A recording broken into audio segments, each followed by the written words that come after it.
We're also discussing the new tax reform law that will take effect from January 2026. And of course, I do have joining us via Zoom, Gospel Nwankwo, the former Abia South Senatorial candidate under the platform of the PDP. Gospel Nwankwo, many thanks for joining us on the program tonight. Let me begin by asking you this way. Are Nigerians actually ready for, as so many other people put it, so many analysts and of course critics put it, for more multiple taxation at this time? Thank you for having me. When you talk about taxation is derived from a period that must have embarked on substantial amount of investments. You do not tax a group of people or a group of citizens that are not productive in the economy. What are you going to tax them for? Because at the end of the day, when you have an economy that is not producing, you will have a situation where the president came out the other day and said, we are going through a painful surgery where there will be growth. When I look at it, I don't see a surgery. I see an extraction of kilograms of flesh, not even pounds of flesh, kilograms of flesh from malnourished Nigerians. So how can you justify imposition of tax when you have not created pathways for prosperity, pathways for production, pathways that would allow the population to actually see some sort of solace in terms of the economy? Now, why are you even talking about that? This is a situation where you have our leaders that have a process of policy formulation and implementation that is so tragic. In the first 6 months of this administration, we got to find out that more than 737 small businesses had completely been wiped out. So you're talking about at the first day that you are taking office and you're putting together your policies, you're formulating policies that will guide your administration. You should have been sitting with stakeholders, business owners, people that are in charge of small businesses, people that run businesses. You should have been sitting with multinationals, the GlaxoSmithKline, the Total Energies, formulating policies that would allow growth in the economy. But you didn't do this. Because if you did this, guess what? Those 15 companies, multinationals that exited within 6 months of the administration wouldn't have exited. If you did that, more than 800 small business manufacturing companies in Nigeria that are responsible for creating massive job opportunities for Nigerians will not have shut down. If you did that, more than 400 companies in Nigeria that experience distress when they can no longer pay their bills shouldn't have experienced distress. But no, you did not do that. We know, and you know, that small businesses, SMEs, are the lifeblood of a nation's economy. They are the ones that create the jobs. They are the ones that drive the economy. Welcome, Omoye. I see you. Welcome, Holy Mary. Sis, good to see you guys. Please double tap to like the screen. Omoye, you don't like. And instead, Omoye like. Oh, I don't say now your like. They pay huge allocation set aside for buying your yacht, buying your private jet. Look. My partner, my colleague that is about to speak, and we understand economy. And you know that you don't make investments without making sure that you can have cash flow at the end of the day. Godswill, you make investments. Godswill, let me ask you this. You do realize, or rather you do remember, that while this president was campaigning in the build-up to the 2023 presidential election, he did say Dr. CM, greetings, so welcome, long time. Over and over that he was hopefully going to widen you the can come tax and which is aimed at improving the economy, give us some lecture. And of course, as a professor concerned, welcome. That is what we are seeing. Now you first like, Dr. CM, have you like, double tap to like Dr. CM.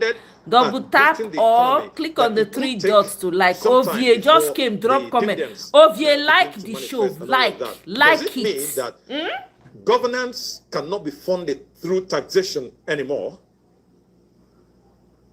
Okay, I'm gonna make a comment. I'm going to let my partner come in and address this because we have had conversations about this multiple times. When you are looking at coming into an administration, there are two things you need to do. You need to cut spending and you need to try to grow production. If you have failed to cut spending, instead, you have a budget that was released a couple of months ago where street lights, and we allocated hundreds of millions of naira to build. I built a couple of street lights in my village for less than 500,000 naira. Less than 500,000 naira, I built street lights, solar powered, 24/7. But when you have budget allocations where you have hundreds of millions of naira for one street light, how can you justify your discipline in governing when you have what they call it pop barrel allocations? You're not even making any attempt whatsoever to cut spending, and yet you want to raise money by taxing your citizens. I let my partner chime in on this because I mean. All right, thank you, Godswill. May I at this time, invite Tudor Bams, the political economist.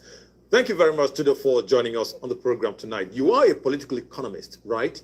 And by your training, you discuss figures every other day and all of that. Now, if I may digress a little bit, or rather step back a little bit, the figures, right, that are emanating from the country's National Bureau of Statistics, they don't look good at all, if we have to be very accurate about it. The ordinary man on the street does not even care what these figures are. All he wants is to survive another day, be able to pay his bills, pay his rent, look after his family. All of these come from, what he gets from the job he has, for those who even have jobs. But by the time next year begins, this ordinary man is going to have to start paying extra in terms of taxes and daily living. How does that really improve the life of the ordinary Nigerian before you talk about, other people who are earning really big? Take your mute. Hello, can you hear me? Could you unmute your microphone? Yes, I was on mute. My apologies. Oh, it's fine. Enemaku, thank you for having me on the show. I really appreciate you. Thank you very much. Good to see you, Gospel. First of all, I want us to dial it back. And I think I'm going to piggyback on what you said about the president widening the tax net when he was campaigning. And I'm going to parallel that with the other one on Inauguration Day, where he said subsidy is gone. So what do we learn from these two announcements? We learn that it is very easy to announce policies, but then economics does not respect your sentiments. It doesn't respect what you think, your good intentions or lack thereof. Because the reality of Nigerians is that the government is basically enacting policies that have nothing to do with the reality of Nigerians. And that's very important. So what is lacking in this government is the sense of empathy and to feel what Nigerians are feeling. The government is really focused on macroeconomics. They want the numbers to look good. In fact, I think the consensus is that MBS is practically just cooking up numbers. Because, for obvious reasons, they want to look good to the international community. They want to look good to the investors. They want the books to be all organized. But then the Nigerians are the ones feeling the pain. Now let's start with the tax question that you asked. There are two legs to when it comes to fixing the economy. There is fiscal policy and of course the monetary policy side. Now the fiscal policy side of the government has been lacking because for a long time we see a sense of fiscal irresponsibility, like my other colleague was trying to say, on the part of the. You are telling Nigerians to pull themselves up by the bootstraps. You are telling them to endure pain of surgery, but you, on the other hand, you're not doing exactly that. There is nothing you are doing to show Nigerians that you feel their pain. It does not make any sense. Now, I think it was former President Obasanjo who said that policies must have a human face. We have to feel the pulse of the people. We cannot be making policies that don't address the real pain of the people. Now, when you listen to Mr. Taiwo Oyedele, who is the chairman of the Presidential Tax Committee, he will tell you that the government is not trying to raise revenue. They're only trying to harmonize. He likes to use all these highfalutin words, harmonize and simplify and synergize. But at the end of the day, these words don't mean anything to the Nigerian people. The structural problems of Nigeria are still there. If you want to implement tax policies, you must necessarily fix the structural problems. What are those problems? Insecurity, power, healthcare, education. I mean, the average business person, the average worker, the average Nigerian is confronted with all these things every day. So, I mean, how about wages? How about jobs? So when you come up with tax policies without necessary recourse to the structural issues of Nigeria, then you're not really doing anything. All you are doing is you're trying to make the government look good, and it does not make any sense. Now, one more thing the government likes to say to tell us that when you look at Africa, the tax to GDP ratio is roughly what? Between maybe 15 to 18% on the average. Currently, Nigeria, our tax to GDP ratio is roughly 10%.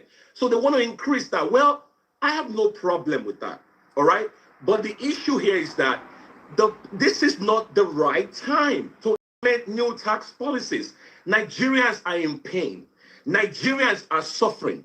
Nigerians are basically the ones bearing the brunt of government policies. So you cannot come at this time and impose new tax laws. It's completely tone deaf and is totally aloof of what Nigerians are facing. All right, Tudo. Now, one more question. Okay, go on. Go on. I was just going to say one more thing real quick. Enemaku, in terms of the harmonization that Mr. Oyedele would like to brag about, Enemaku, I would like to ask, this is just a hypothetical question. So the government says by next year, these policies are going to go into implementation. So you're telling me that the average Nigerian who faces insecurity, Nigerians contribute money to buy their transformers, to be able to have electricity. Nigerians fix their own roads in their neighborhoods. Nigerians are the ones that are paying to fix the structural challenges that we have in the country. Are they going to get deductions for those things? If I combine with my neighbors or people in my area and we fix our transformer, can we file that at the end of the year and get refunds? If I fix our local roads as with my other counterparts, can we get refunds on those things? As a businessman, if I'm going on a trip within Nigeria and I get kidnapped and my family, my business is being asked to pay a ransom, which some of us have done already, and sometimes you talk to the police, you give them the information, you're not getting any help. If I pay that ransom to the kidnappers and by sheer God's grace, I survive, can I file that as the cost of doing business at the end of the year? What am I trying to say? I'm sure you get my drift, Enemaku. Okay. The point here is this. There are so many structural challenges that the government needs to fix before you start talking about enacting new tax policies.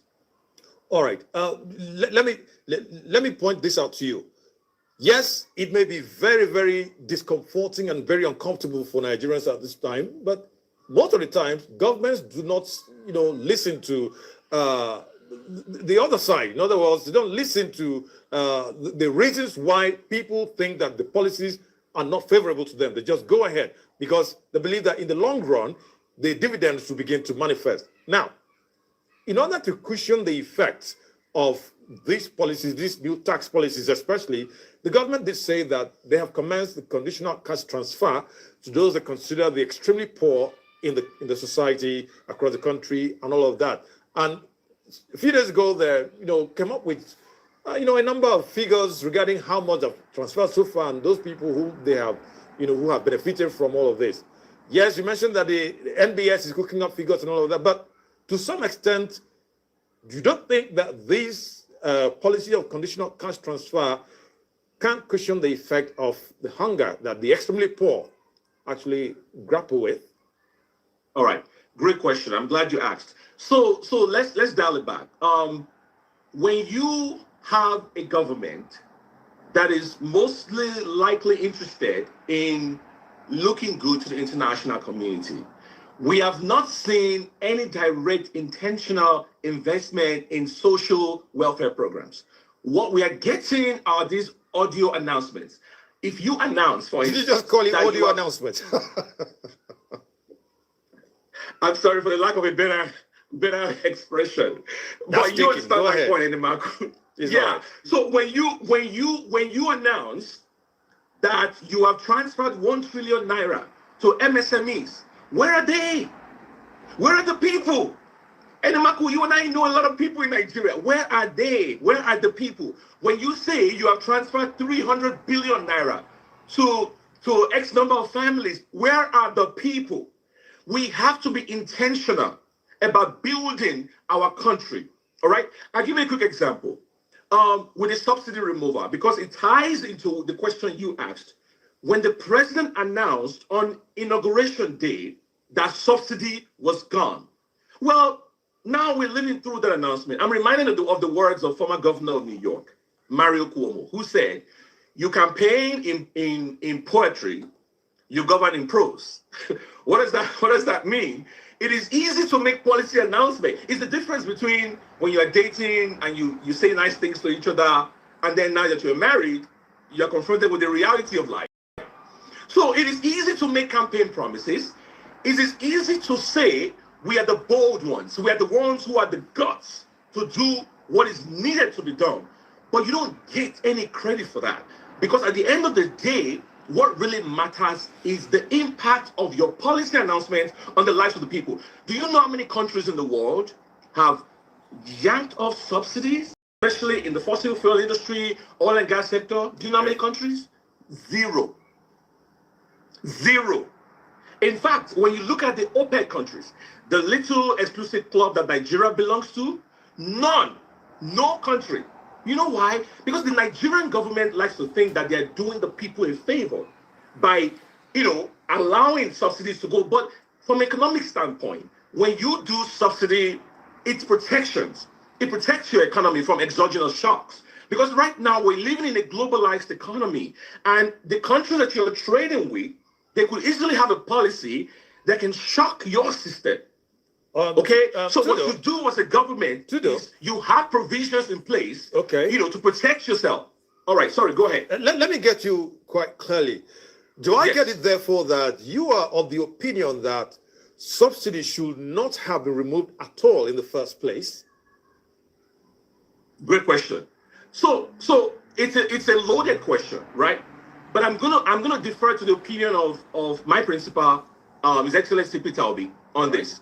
Because he also agreed that subsidy should be removed, but with a distinction, to phase it out, which is what smart countries have done. I'll give you an example. Saudi Arabia.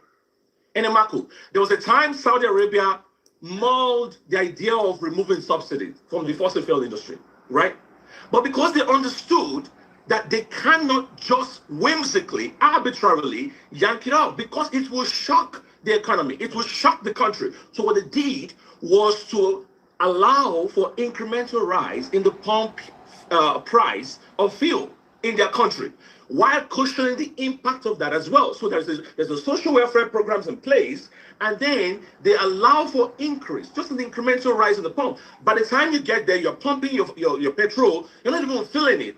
What no country, in fact, Angola, Algeria, both African countries, they've also considered it, but you can see the painstaking approach that goes into it. No country, none, whimsically goes to yank it up, because when you do that, you will plunge your economy into chaos. Do I need to say any further? Look at Nigeria.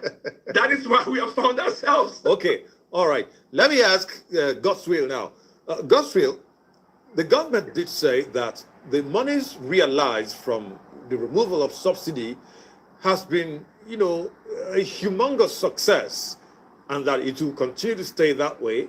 But they also went further to say that the monies realized from subsidy removal have been put into, some very vital infrastructural projects like roads, healthcare, and many others.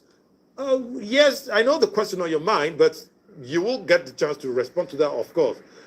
Even the Minister of Works, David Mahi, also alluded to the fact that the money realized from the removal of subsidy has been very instrumental to the construction of the coastal roads that they're constructing, in regions of the country. You don't agree as well? Yeah, thank you for even throwing that perspective. Typically, when you look at project finance opportunities, you try to build out your cash flow. You say, okay, you're investing X amount of dollars, an expectation of having X amount of cash flows in future years, in subsequent years. What we have not seen are those cash flows that are supposed to be emanating from whatever infrastructure investment that they put in place. And let me even dial it down a little bit. If you are looking at making infrastructural a project in place, put them in place for Nigerians, you are not doing Nigerians a favor. You are only creating conducive environment for commercial activities to thrive, so that you can benefit from the revenue, tax revenue that you realize. Because businesses will now begin to flourish, commercial activities will now be boisterous, people will now be buying and selling, and you can now realize your tax revenue. That is how the civilized society do. You cannot benefit or derive any cash flow when you haven't made proper infrastructural investments. Now, they said when they removed the subsidy, they repurposed that savings into some other projects. Now, what we haven't heard from our leaders is what are the tangible implementation of the savings that was targeted from the savings from the subsidy. We are not seeing anything. The coastal highway that they talked about is been derelict. You don't commission projects when they are 10% complete. I am an engineer, and I've been in a number of projects. You have never ever commissioned any project, whether it's a pipeline project, whether it's an oil and gas project. You do not commission projects and turn on the equipment without 100% completion.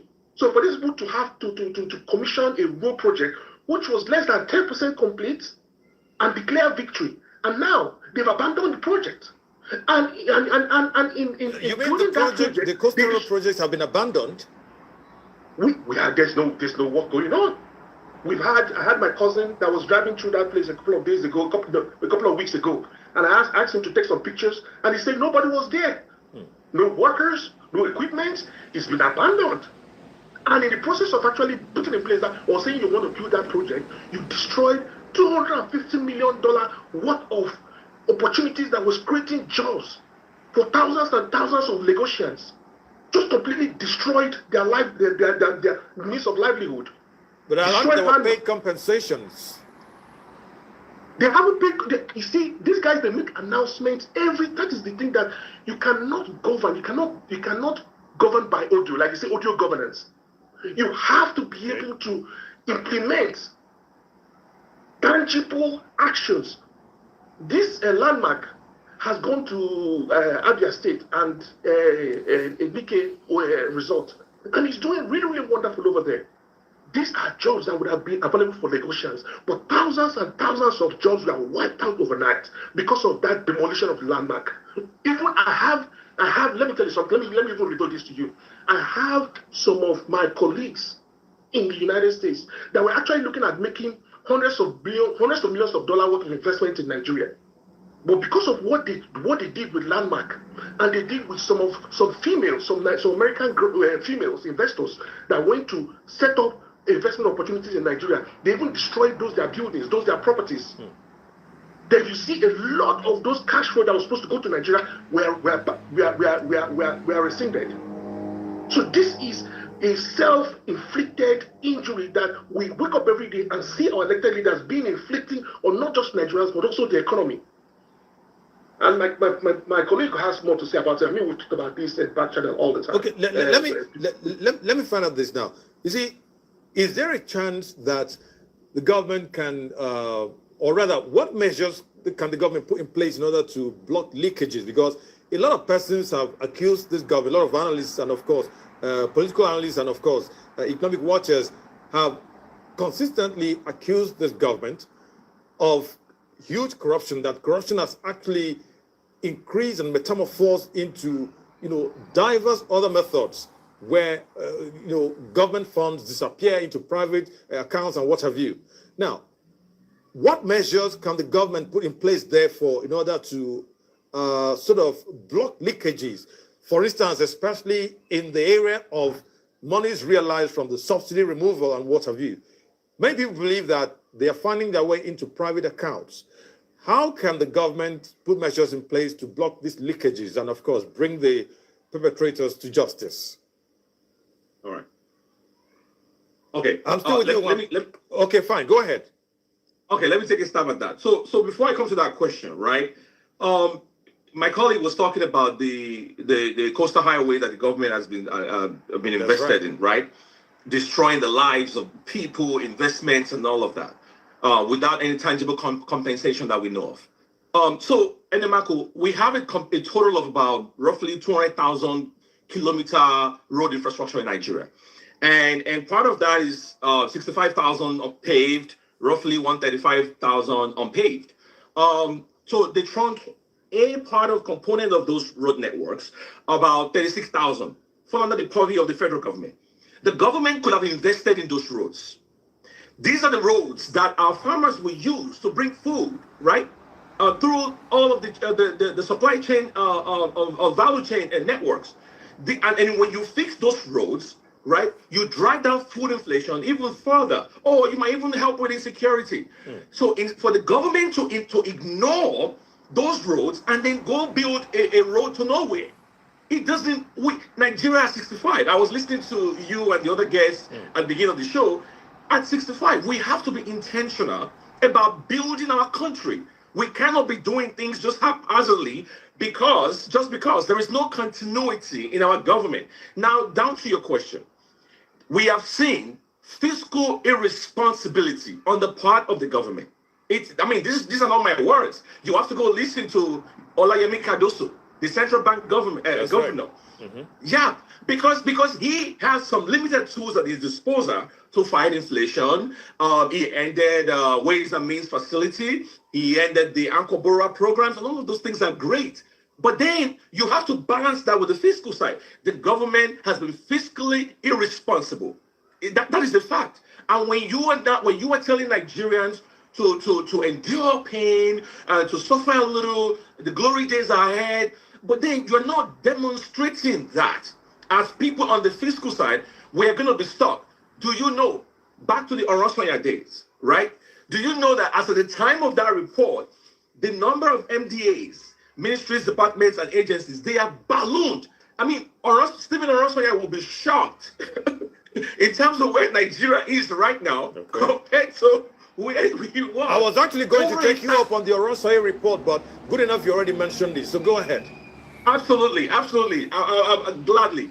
So when he was making those recommendations, right, we were not even here right now. The man, wherever he is right now, is like, my goodness, you know, over almost 1,500 Enemako, 1,500 MDAs. For what reason?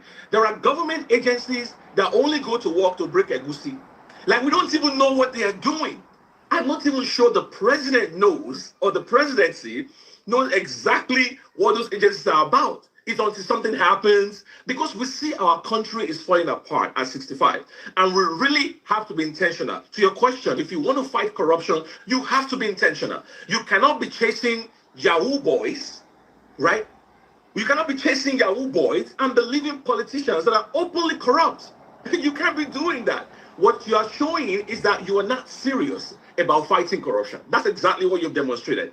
So if we really want to get to the bottom of this, we have to cut government spending.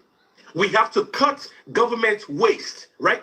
And then Ramtha cannot come out and say they want to increase the salaries of government officials at a time when Nigerians are crying in pain. It makes no sense. It shows to me, it seems to every Nigerian, these guys are just disconnected completely from the reality of everyday Nigerians. One more thing real quick. Speaking about the tax reform, 80% of our people in the Mako are in the informal sector. Everyday people. That's right. Everyday people. Now, what the government wants to do, they have no way. They have no way of figuring out, these people, how they do what they do, how much exactly to generate. The government wants to do what they call presumptive taxation. Can you imagine? So we're just going to look at you and say, let's see. You are a hairdresser. You are a content creator. You are auto mechanic. We just think you'll be making this much. Here you go. It doesn't, that's and not. Then slam them with excessive taxes.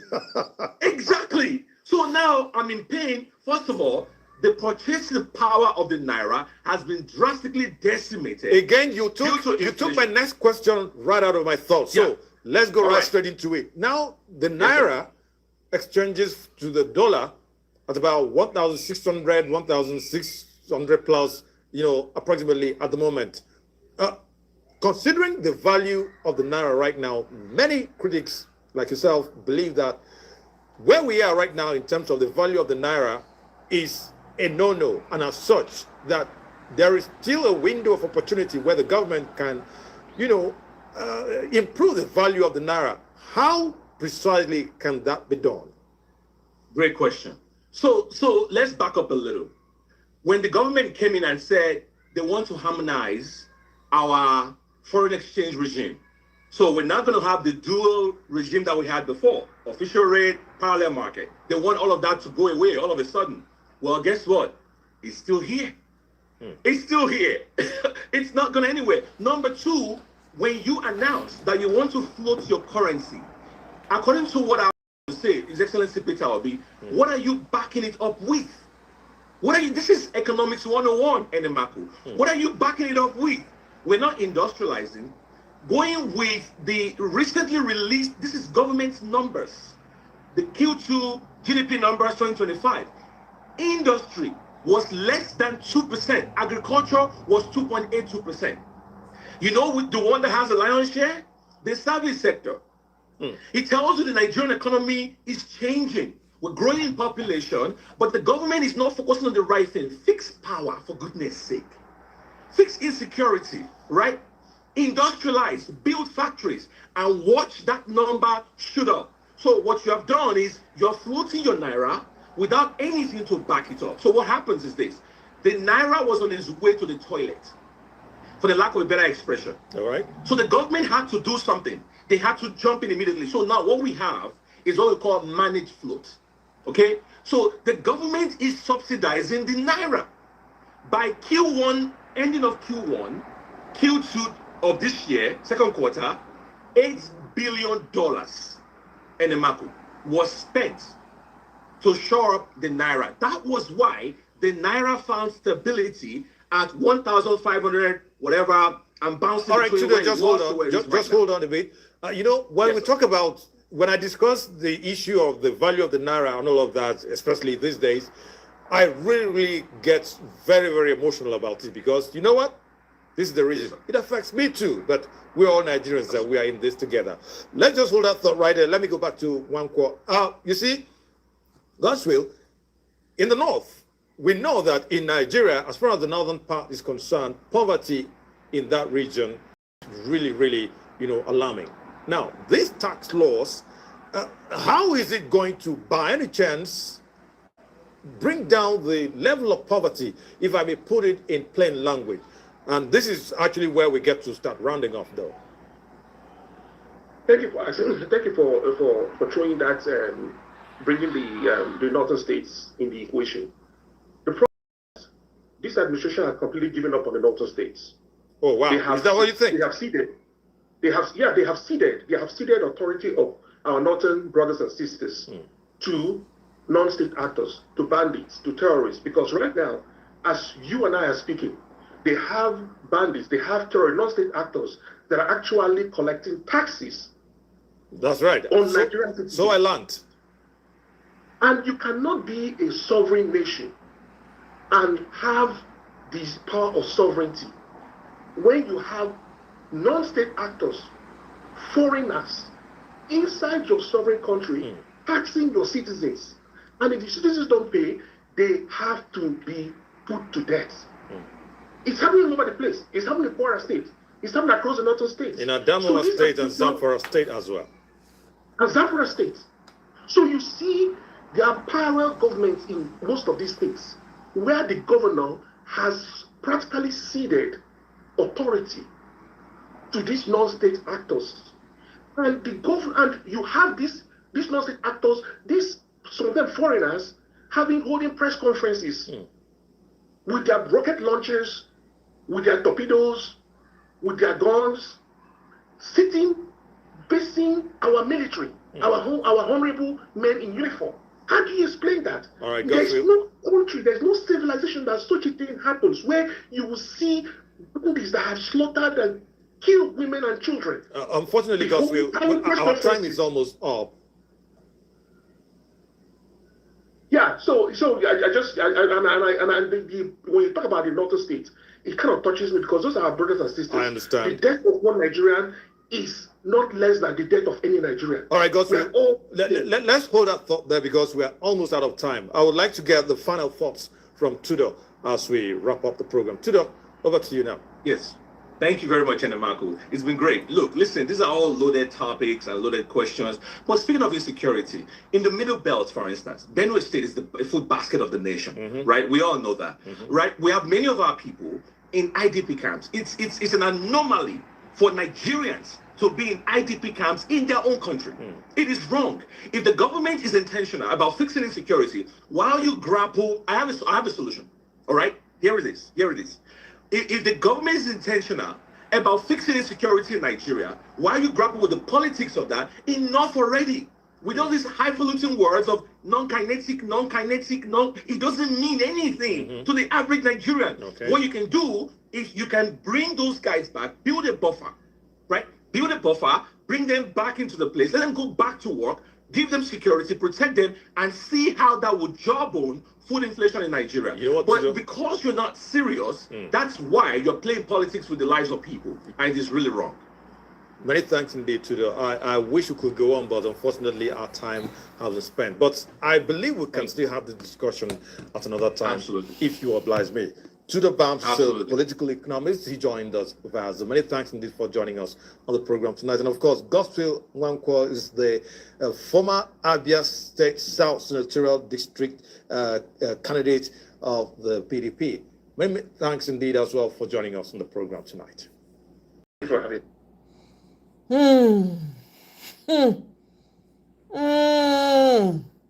Hilary, welcome. I'm going to go through some of this really quickly. This is very sad. This young lady, her name is Somi. What's her name? I'm sorry, guys. Let me see if I can. I'll get to her. I don't want to say her name wrong. She apparently relocated from the UK. She's a lawyer. Moved back to Abuja. Started living in Abuja. Omo. Bandits, terrorists came to her estate. The girl is no more. Okay, this is the state of insecurity in Nigeria as we speak. Meanwhile, in Kwara State, eyewitness account, there's been a lot of terrorist activities going on in Kwara State, especially. Let's listen to this. So this is one of the victims of the attack that happened at Okeode, Kwara State. It's really sad. Kwara is becoming more dangerous lately and things are getting tougher. Okay, let's listen.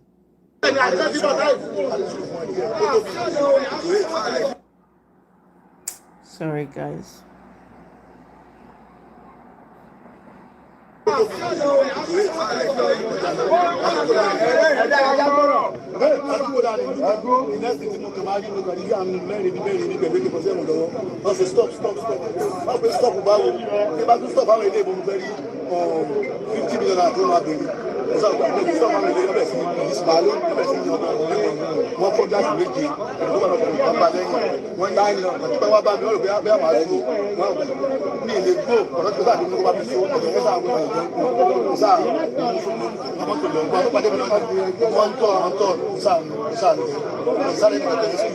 ọkọ̀ kan wà ní ọkọ̀ wà báyìí àárín àríwá láti ṣe mọ́tò èmi gan báyìí kò sí ìgbà mo dó sí dókítà kò lórí fún orí gbọ́n ọ̀rọ̀ gan dókítà sá wọn kì í lábẹ́ sí sábà wá dúró náà ni kò sáà wọ́n kọ̀ yẹn kò sáà di ọwọ́ kò sáà fi gbé àjàsí ẹ̀gbọ́n mo dúpẹ́ lọ́wọ́ bíkì àjàsí tó lọ́ọ́ gábí lọ rìpọ́ọ̀tù fún wọn sáà dúró tì wá àwọn ẹgbẹ́ alẹ́ sọ́sibítì.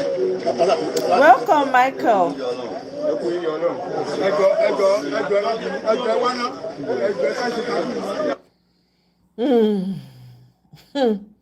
Now, you're going to listen to this 70-year-old man. 8-bedroom house that he owns was demolished by Lagos State government. He's asking for government compensation because he voted Tinubu, T-Pain, to power. You can listen. Our local people, now be this. At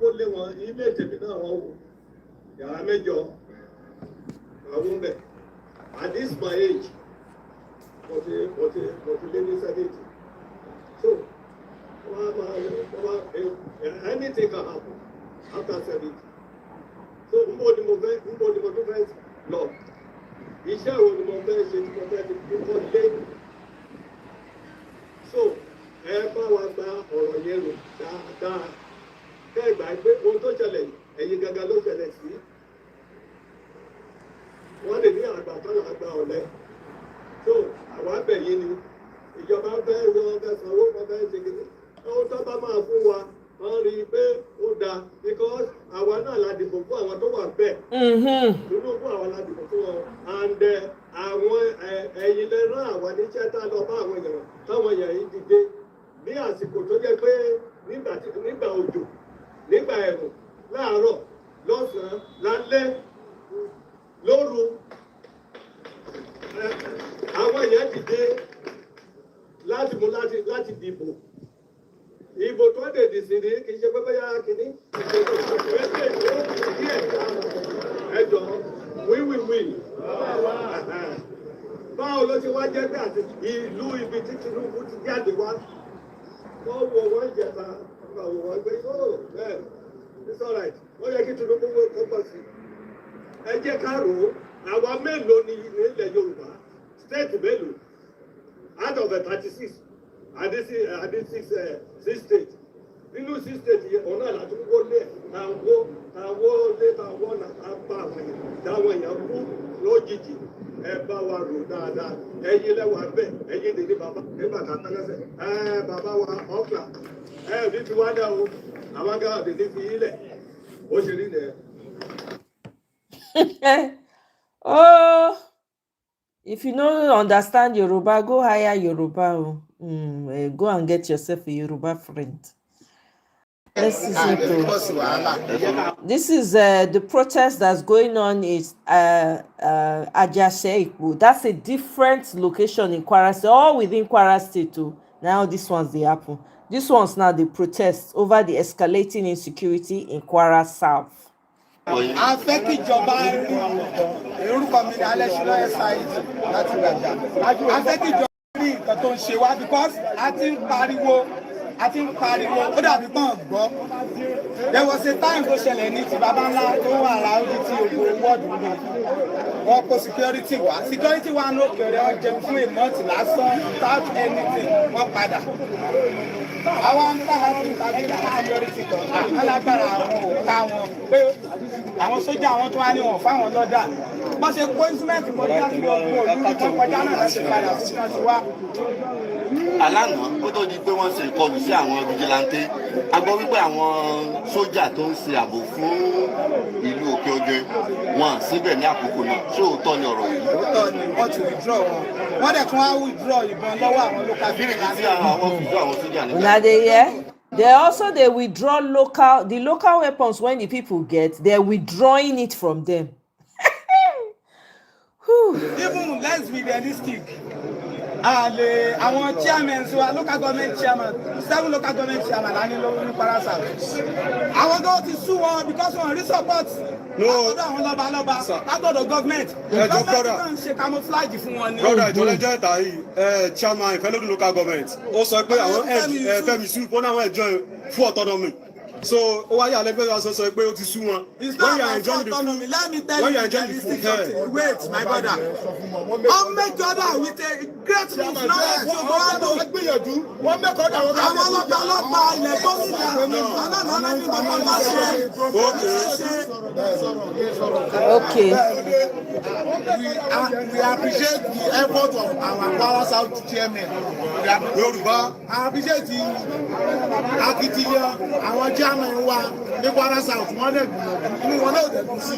Kò dẹ̀ sí èèyàn kankan pa báyìí àbí tó mú táwọn chairman ni òkè ńlá wọn torí ẹ̀ so wọ́n try but kìíní ìjú agbára àwọn chairman local government lọ ó ju agbára state government lọ a ní ìdí help federal government help wa káwọn kó jábára sílẹ̀ yẹn. àwọn ti kọ́ ọ̀dà helicopter issue ọlọ́run ló dààmú wa lórí helicopter tó ló wá yẹn ìgbà tó máa pa Jagun ní Gbàjà Lukman Jagun ní Gbàjà that very day náà helicopter ṣe ń wá bí a week nìyẹn at the end of the day wọ́n padà tán bọ̀bọ̀ yẹn pa àdìgbà tó ti pa báyìí náà ti rí bí penetrate wọ́n gbogbo lẹ́gbẹ̀ẹ́ wọ́n ti wá ti wọ́n pa àwọn alágbára wa kankan tó bá ti rí báyìí náà lọ ń pa káàkiri àwọn great soldiers ọpọlọ rẹ bá ń kọ́lé wọ́n ti pa àbísálà náà mí náà ọpọlọ. Hear inside story o. Hey! ìjọba àmọ́ wọ́n pa bí nǹkan ṣe máa bí kọ́tà ṣe máa ń fò ní because ní state kan ṣé ó yí sí ó hàn kí ní ní ròdù náà ṣé kọ́tà máa fò. Una dey hear? àbí irú state wo la wà yìí. Oh, let me summarize for you people. Hey! So there are helicopters that come into these areas, right? They said what they noticed is that they target their strong soldiers on the ground, the people that are really fighting, that know how to fight these terrorists. These helicopter people have been coming for some time, right? Since they started coming more and more, they started targeting their best soldiers, foot soldiers. So the man was listing the number of people that they have unalived, the number of people that are fighting for their communities that they have unalived. They are saying that even though their local government chairman is trying, there's only so much they can do, that they are, even when the local government chairman, when they go to their state governors say their hands are tied. So they need the help of the federal government. Emilo Kon. This person that I'm even sharing, his name is Yoruba First. These are the Emilo Kon people. Oh, Odumadu body. Make we listen to Abdulkarim new song.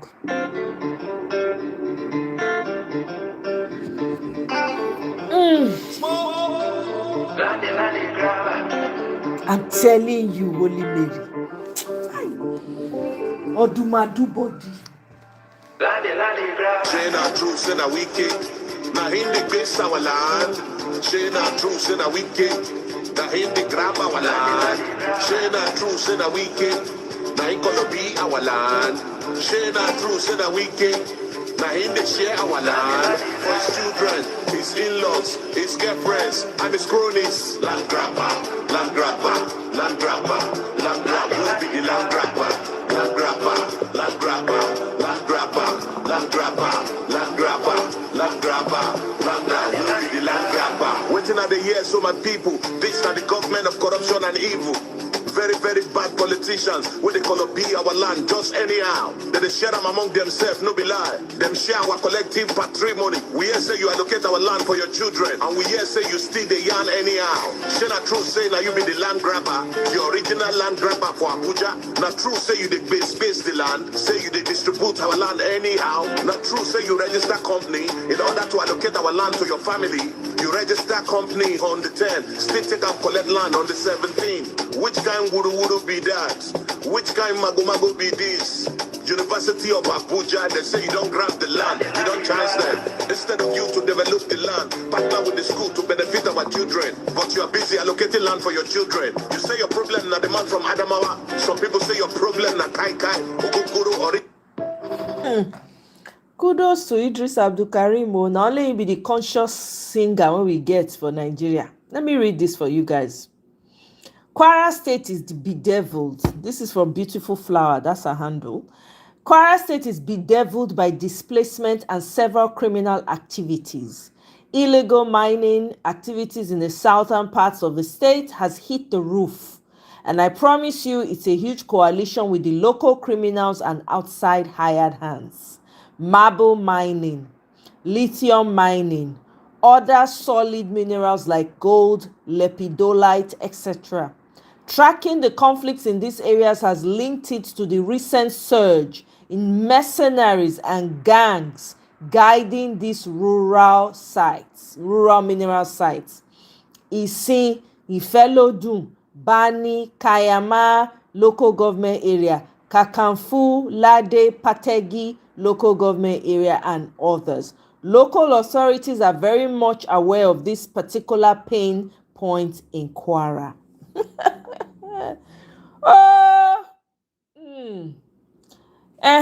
So apparently, receipts, according to parallel facts, receipts flooding social media exposes Ronu movement pro Tinubu bigotry tweets as paid propaganda. So you know how we say that they paid them. Sometimes when they fly into this place like owls, like bats, and they start to make some dumb comments, insulting. Some of them, I allow them because they get paid.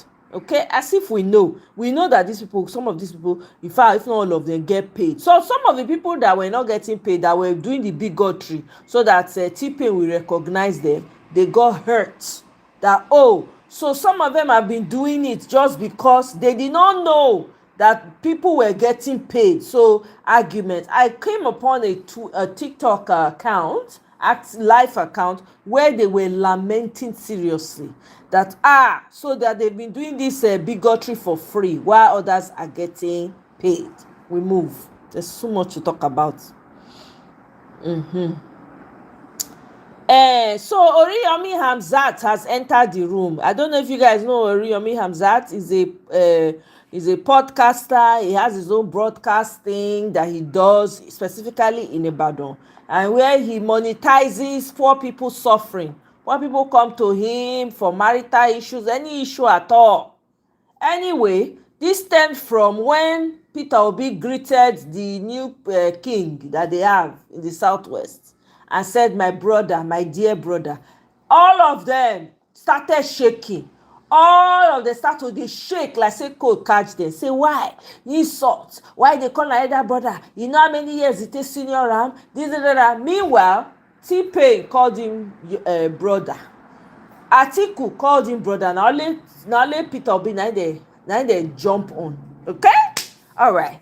So everybody has been going in on Oriyomi Hamzat and calling him out.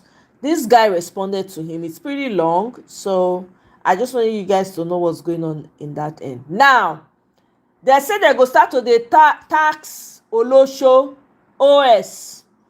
So not only civil servants and other people, they don't throw OS inside the whole mix. Guys, please, if you have not yet kindly double tap to like, or click on the 3 dots to like, to share, to comment. Now, meanwhile, as we talk this matter, guess where they are holding their seminar, their talk, the tax compliance program.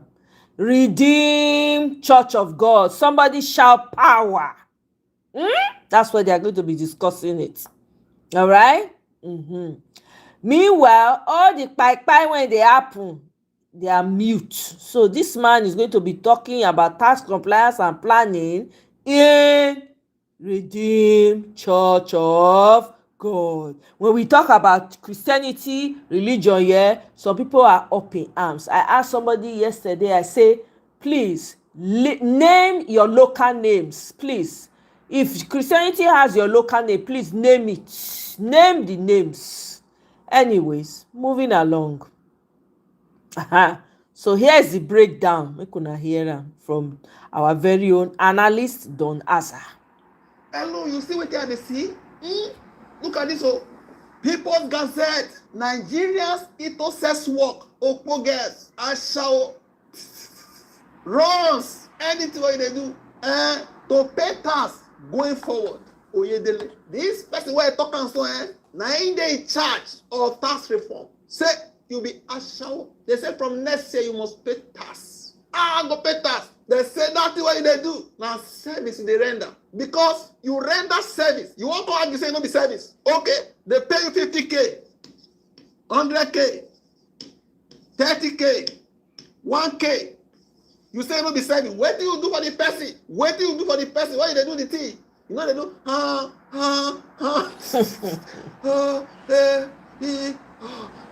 You say yes. That bricklayer, where they carry load, they go third-story building, they carry cement, block. When they carry and go there, they shout like this.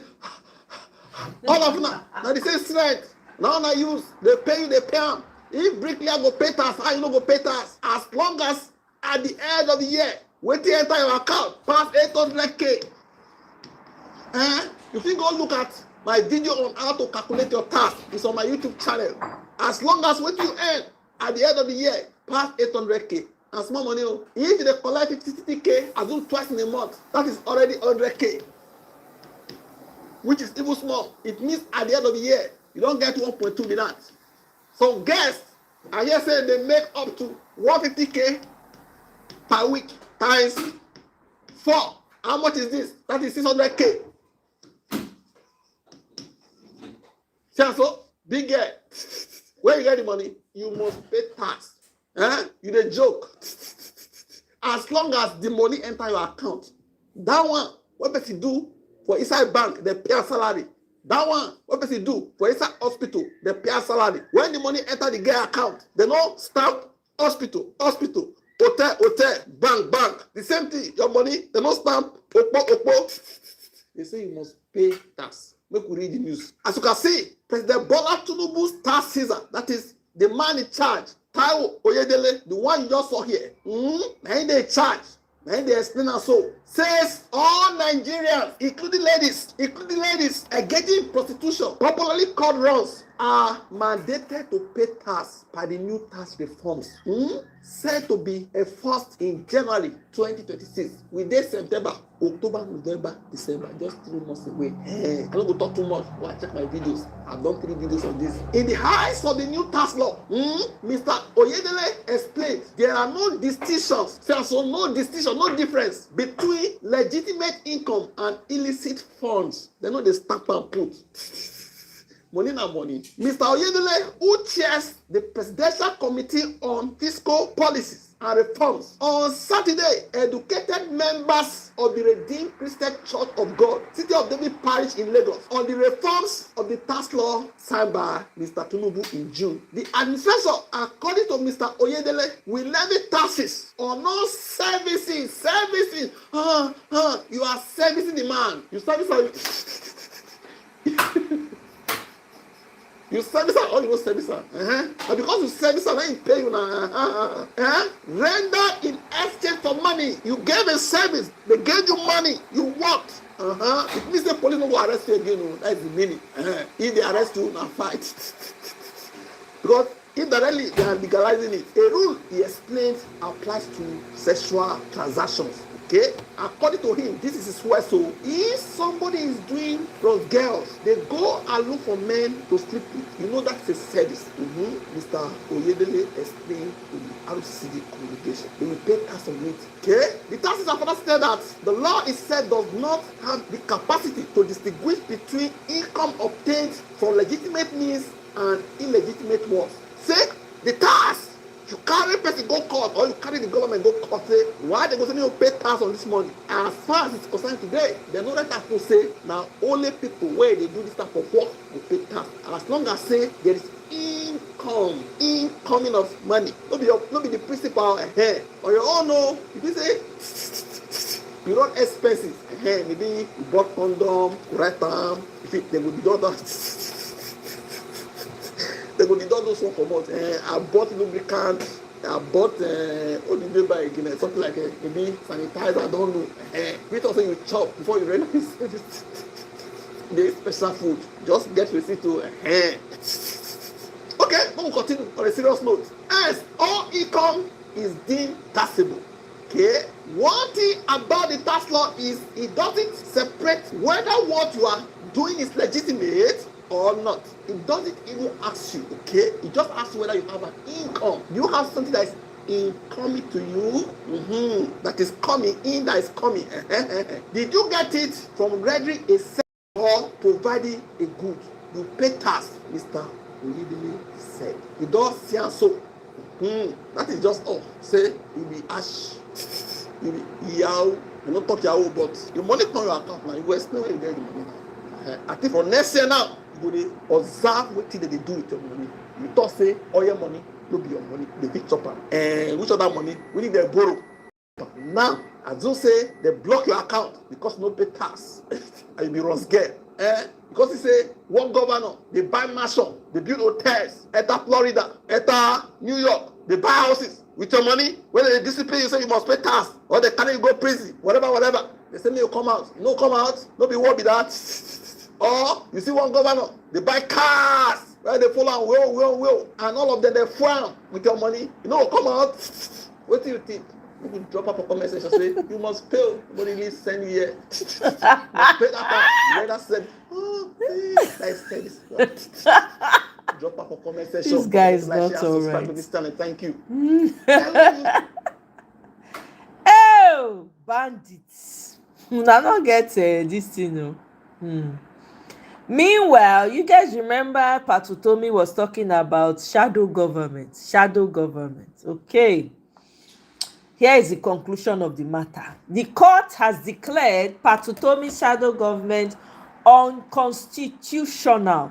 A federal high court in Abuja has issued an order restraining Patutomi, professor of political economy, and his associates from proceeding with their plan to establish a shadow government in the country. Delivering judgment in a suit filed by the Department of State Services on Monday, James Omotosho, presiding judge, declared that the concept of a shadow government or cabinet is unconstitutional and an alien concept to the nation's presidential system of government. Case closed. Moving along. Independence Day. They don't cancel Independence Day parade. Nigeria at 65 with nothing to show. Okay? Let me show you video of people leaving their homes in Okeode, Kwara State due to insecurity. Ẹ wo àlàyé wo àwọn èèyàn ló kó sínú ọkọ̀ yìí wọ́n lọ márùwá gbogbo ẹ̀ àti ṣe wàhálà àti táyà àti ṣe wàhálà ẹ wo àwọn èèyàn ti sákú òǹlù wọ́n ti sákú òǹlù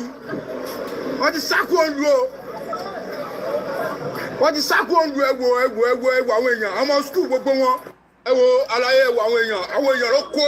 Our local government. This is what you get. And I remember this video by Osaroge where he said, one thing Nigerians will do is adjust. There's no limit to the Nigerians suffering and smiling. Make we listen so that it will refresh people's memory. Selling across Nigeria for an average of 1,000 Naira per litre. The Naira is exchanging at 1,650 Naira. But one thing is certain, Nigerians will adjust. The Nigerian ability to adjust to pain is mysterious. And that's all we do. We adjust. It's our blessing and our curse. It's the curse that makes us find excuses to understand why we continue to suffer, no matter how bad it is. That curse will make you adjust and never actually demand an end to your suffering. Now, those elected into office are not bothered because you are Nigerian, and you will adjust. Send their children to school abroad, buy houses abroad, even buy new citizenships for themselves in choice countries around the world. But you, the average Nigerian, who stood in the rain and sun to vote these people into office, you will adjust. Yes, you will. Your earnings will remain the same year after year and tenure after tenure. Your salary and your earnings will remain the same or even lose value to inflation. But the Nigerian in you will adjust. Some will even have time to be tribal bigots while they adjust. But the Nigerian spirit in you will never actually say enough is enough. Instead, you will adjust. There's nothing like being pushed to the wall for the average Nigerian. The average Nigerian will move from eating 3 meals a day to eating twice and to even eating once a day if you're fortunate enough. Yes, you will adjust. And a few months later, you will be pushed again to the wall with new taxes The wall in Nigerian context is elastic, so you never really fight back because there's always space for you to make adjustments to more suffering. There's space. In the last few weeks, there have been stories of dozens murdered or kidnapped in Sokoto and Zamfara state. Those lives are not less important than the lives in other parts of Nigeria.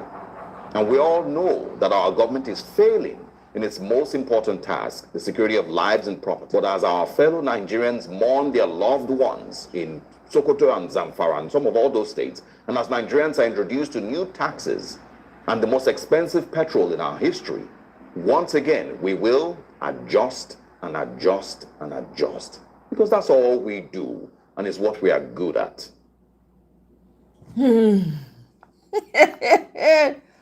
Adjuster United. Okay, see, Nigerian government cancels Independence Day anniversary parade. I don't know. There's nothing to celebrate.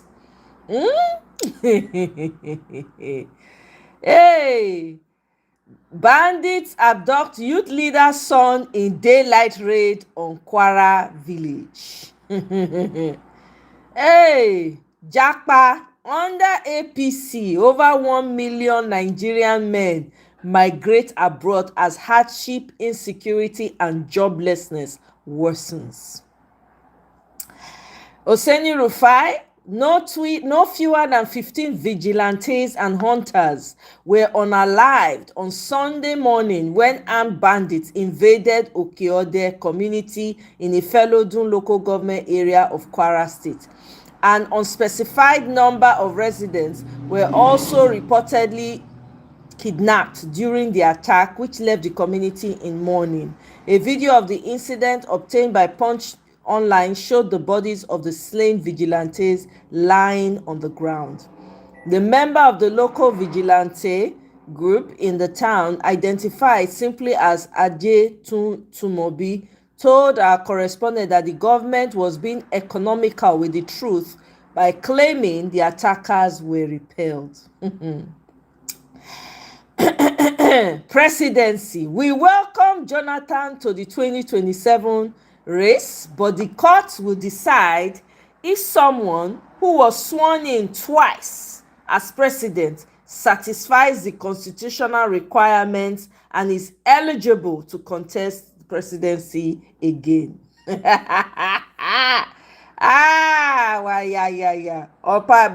Bayo Ononuga had a lot of things to say. I ain't gonna bother. You can go read up if you want. Now, Ganduje diverts Kano State's 20% stake in multi-million naira dry port to his children, awards 4 billion contract to family-linked firm. Oh, Kokobioko. Dangote refinery dispute. NLC declares nationwide strike.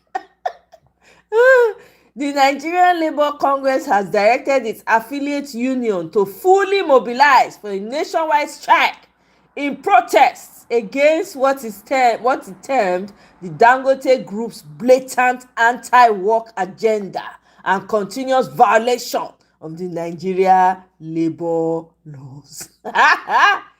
Busted. Parallel fact, Edo State's $250 million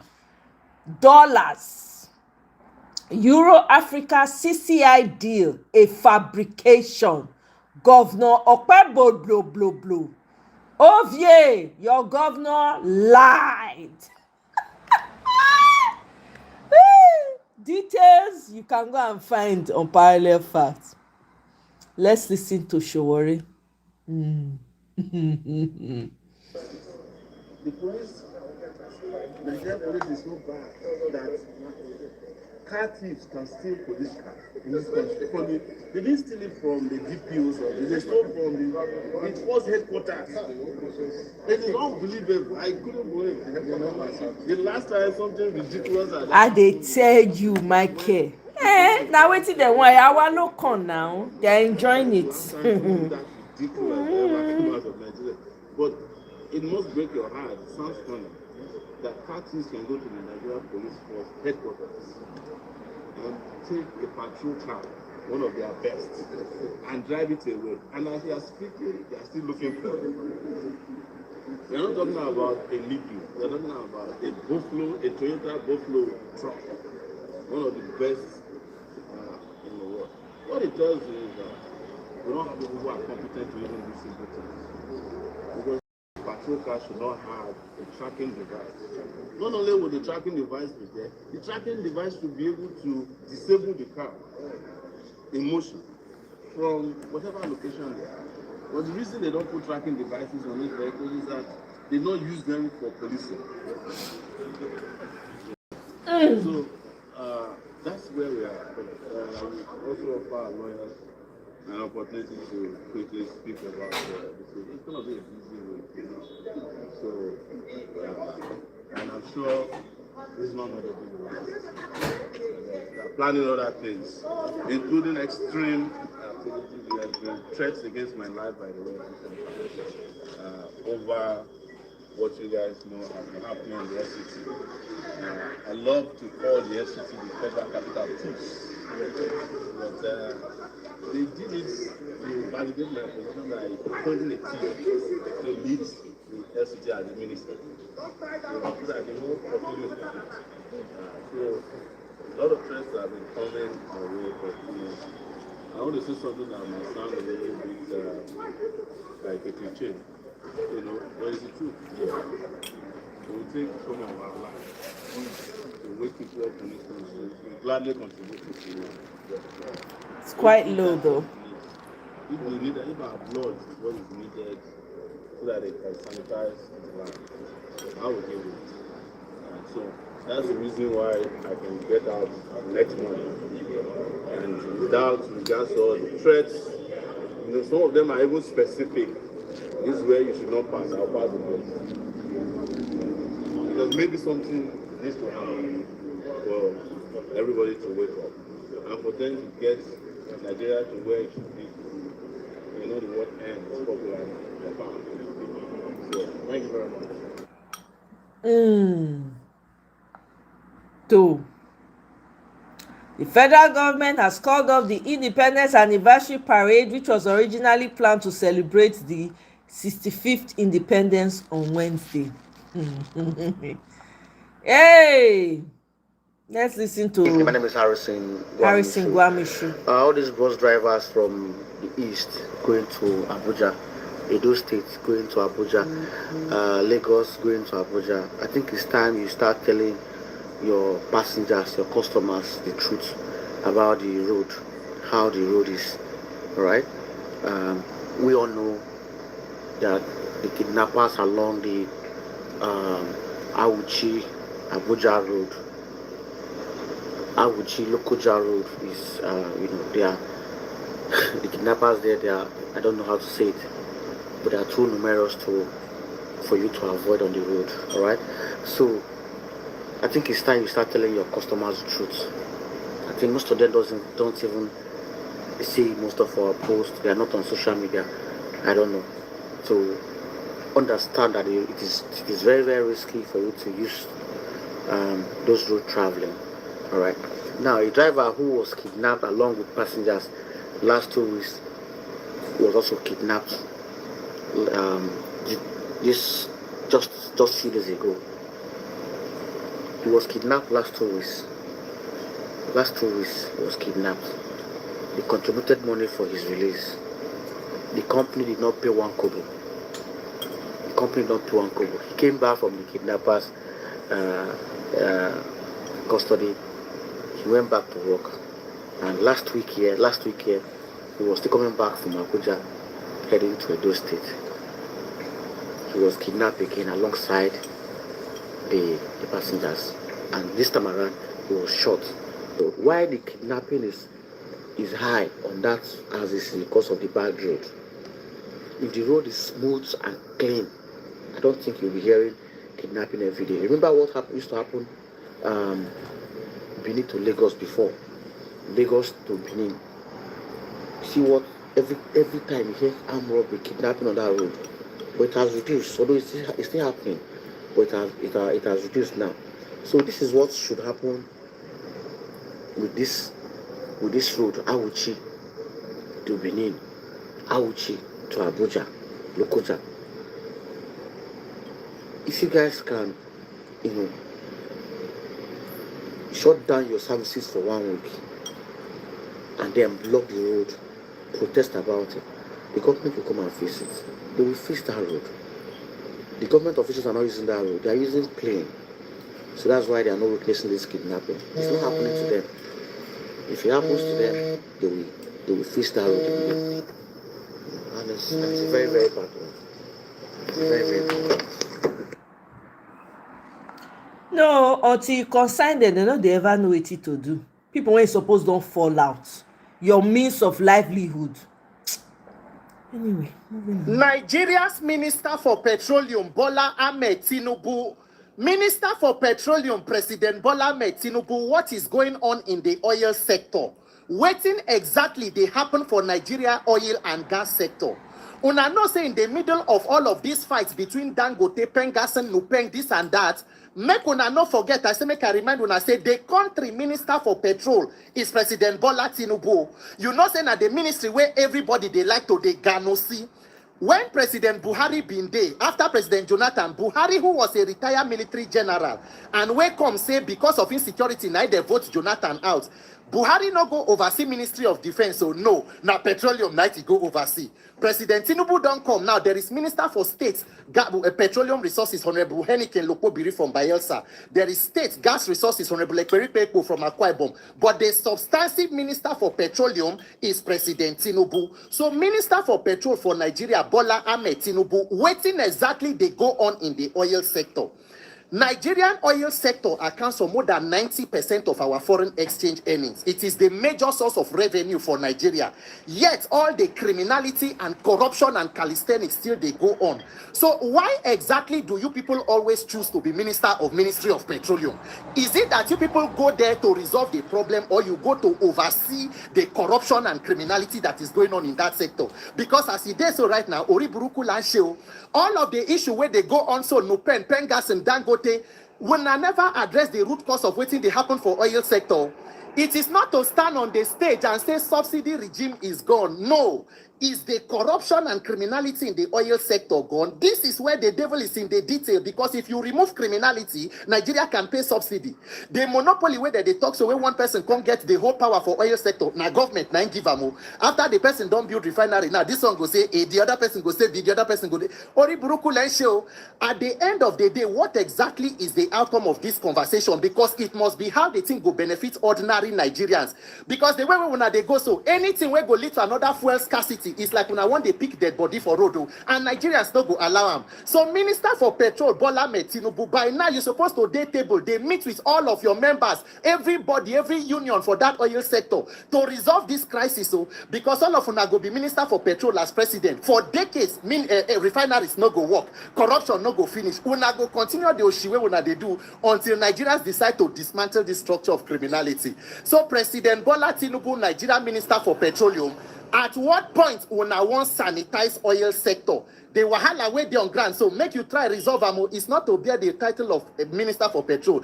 It is to show leadership and to resolve issues in the best interest of the country and for the good and the welfare of the Nigerian people. Dangote, Pengas and Nupeng, make una try call una Minister for Petroleum.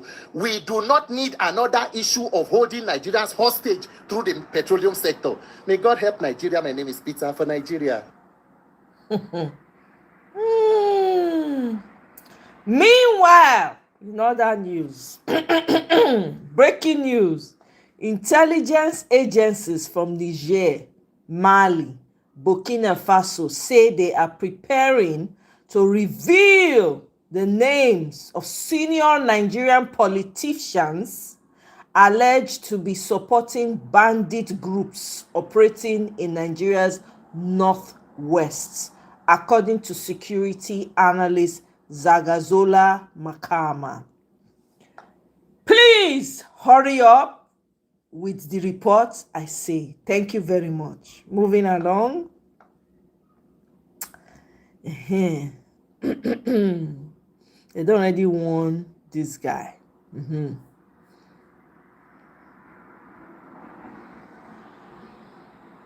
All right, so for the past few days now, I've been getting hits from different APC influencers. They say, very dark man, Tinubu is doing very good now in Nigeria, and you are not talking about it.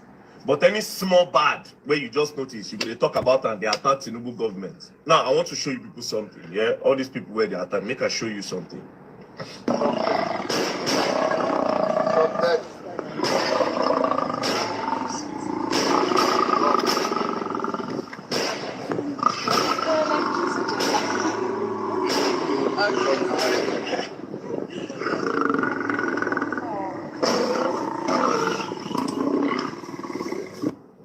Now, if you notice, if nobody say that man rush, can't help that woman, that lioness for buy the woman.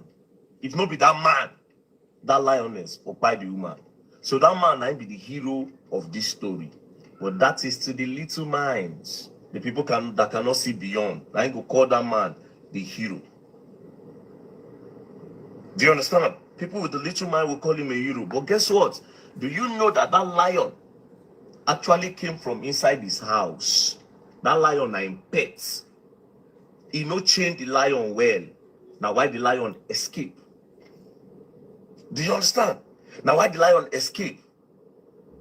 If nobody say he rush, if to say delay a little bit, that lion maybe for hold the human truth and he will buy the human. Do you understand? That is what the Nigerian politicians are all about, and that is what Tinubu is doing right now. They create a problem and they solve it a little bit and they claim to be whereas they are the architects of that problem. They create a problem, they just solve a little bit of the problem. Now, in this story, the little bit of the problem where the man solved, yes, he saved that woman life from his own problem when it caused his own lion. But guess what? He didn't completely save the woman because the woman had been traumatized because her life flashed before our own eyes. Who caused the problem? It is the owner of the lion that caused the problem. But to every other person, to an average mind, he is the hero. That's what is happening now. Now, President Bola Ahmed Tinubu creates all these problems that we see for this country. The whole suffering where they go on right now, now him creator. How? Baba just come into power. First thing I do, subsidy remover. He don't even take time, make it assess what they go on. Oh boy, now so suffering for Nigeria double. Because fuel price moved from 97 naira, being 100 and something naira, straight to 700 and something naira. Transportation increase, food price increase, labor increase, everything increased. Less than 6 months when Tinubu enter power. Our life just go back to like 15, 20 years ago. Now, guess what? He said, oh, it is for the betterment of Nigeria. We are paying so much for subsidy. We are going to take that money and we are going to put it into some other things that will benefit Nigerians. But guess what today? This same man is borrowing money from left, right, and center. Nothing has been done. He is the architect of the problem. So why should I come out and say they do well when Naira creates the problem? How much be price if you call it them and say, they say, price of rice now is 60 something naira. Are you mad? How much was rice when Good Luck was in power? This APC is their APC. They came with these people. President Bola Ahmed Tinubu's APC. They came with these people. I'm not trying to be political right now, but you know me, I will just talk how they be, man. I don't even care. Before APC, what were we doing in Nigeria? They carry fuel go 87 naira that time, everybody want chop Good Luck. And so they pack yourself, come out. They want chop Good Luck Jonathan. How much be rice during Good Luck Jonathan? 8,000 plus. How much be egg? Egg is 300 naira now if you never go 350. One egg. One egg. One egg. That is the only thing where poor people take they manage before. Say they get protein for their food. No go try meat, no go try turkey, no go try chicken. How much be garri now? How much be garri? No, how much be garri? How much be beans? These are like the normal thing where we say the average poor man if you buy 1 cup before cook and chop. Then you come and tell me that the good way Tinubu do, he created these problems. President Bola Ahmed Tinubu created these problems. I can't pinpoint one thing to say this is what Bola Ahmed Tinubu did since he became president in Nigeria. The only thing I go say, okay, yes, it's a nice idea. I don't even know whether they don't completely implement them. Now the money where they go straight to local government accounts, where give local government chairman power to actually work in their local government. That's the only thing. But I don't know if they don't implement them because I talk, they talk. What am I trying to say? They create a problem and they solve a little bit of the problems. Then they want to become heroes of the story. That's what they do. So I will not come out and tell you that President Bola Ahmed Tinubu did this when he actually created it. Should we go and talk about insecurity? Should we talk about insecurity in Nigeria? Do you know how it has skyrocketed? Bro, we have a lot of problems. A lot. Created by them. Can't come and tell me that this thing, that they did one thing. Should we talk about Boko Haram? Should we talk about Boko Haram? How they were used. These niggas were used politically. I might be wrong, but how they came. April 14th. I can never forget. That was April 14th, right? At about 8-something a.m. in the morning, Karo bomb blast. Nyanya bomb blast, rather. Boom!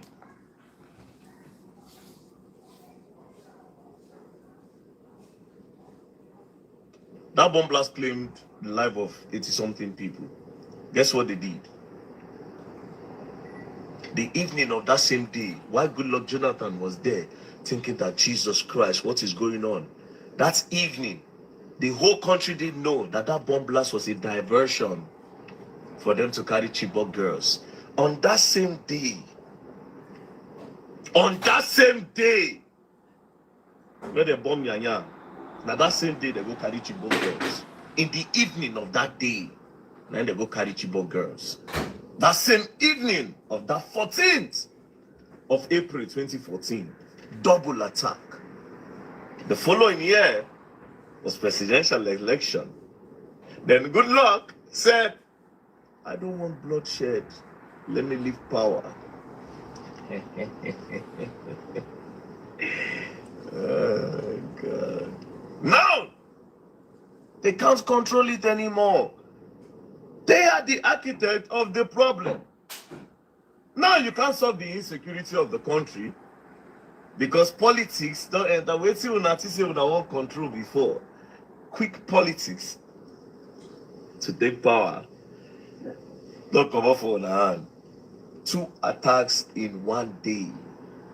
Politics. They create a problem. They solve a little bit of it. And they claim to be the heroes. Now, the President Bola Ahmed Tinubu, he don't try now. He don't try for now. He won't try to stop insecurity, but they can't. Because some persons started it to the favor of some persons. Which good have they done? They have not done no good in Nigeria. They are the architect of the problem. And they come with fake solutions. Soldiers are not being paid well enough. The kind of arm where Boko Haram, and as far as I'm concerned, all of them are Boko Haram. Because some people say, oh, this one a new one. They just changed name. Same Joe, minor difference. That same picture of Spider-Man. They are all Spider-Men. Bro, may God help Nigeria, yeah? But as for this case of say, okay, make I praise Tinubu for one good thing where he do. I can't. Because I've not even seen anything good. Unless my people stop suffering. I go around now and I see people. Everybody is in the problem. People are suffering. You get? People are suffering. If President Bola Ahmed Tinubu won't walk, If he truly won't work, show me say he wants my own support. Make him stop insecurity for Nigeria. Make I know they just buy people for Kwara which day here. Yesterday, they buy people for Kwara. Then we all see they go on, just all see they go on. This December we hear more scores. He should stop it when he don't stop. When President Bola makes you stop insecurity, make people see it, make hungry, they beat people better. Don't be say farmers go to their houses, they don't come buy them. Oh?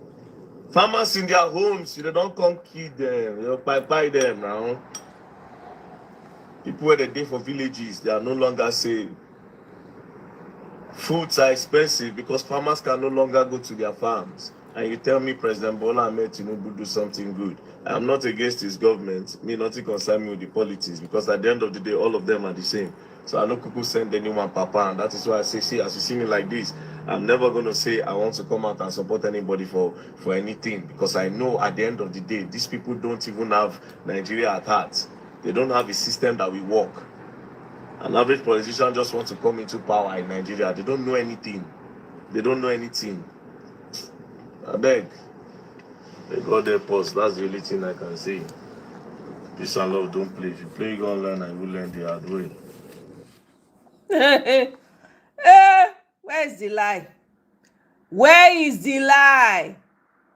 Now we are switching to Edo. Edo State has secured a 250 Welcome, million deal with an organization Hi, called In and Sons. Euro Africa CCI. The newspapers were quick to applaud the move. Punch newspaper, Tribune.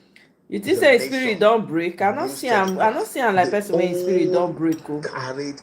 I see him as person when they overwhelmed. And promotional headlines. That's why he's talking the way he's talking. Edo State secures 250 million investment. That guy's spirit is not broken. Africa CCI. What of Punch newspaper? Edo signs 250 million investment agreement with Euro Africa CCI. New Telegraph. Edo secures 250 million Euro Africa CCI investment deal. Now, while mainstream newspapers, all these mainstream newspapers, while they hail the deal as a landmark, none asked basic questions about Euro Africa CCI's capacity or track record or even registration. As an Edo journalist that I am, I couldn't just clap. I had to ask, who is Euro Africa CCI? Where is this $250 million really coming from? And that question started an investigation that took me places I didn't expect. The first step was simple. I went to the Euro Africa CCI website and used the contact email they listed on the website. Funny enough, the email bounced back. Invalid. Dead. Yes, dead. A 250 million organization with no working email. That's iffy, right? That's sketchy. At that point, I told myself, maybe, just... Oh, I think I have to find the full video. I think I have it somewhere down. Meanwhile, they are organizing a national electoral reform summit. Take a look at this picture. No women, no young people, all ancient of days, apart from Peter Obi, of course, and maybe, perhaps, Patutomi. The rest, I don't know.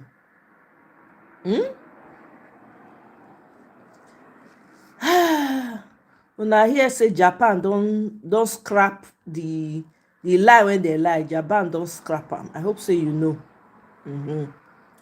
Let me see if I can find this video. Oh boy.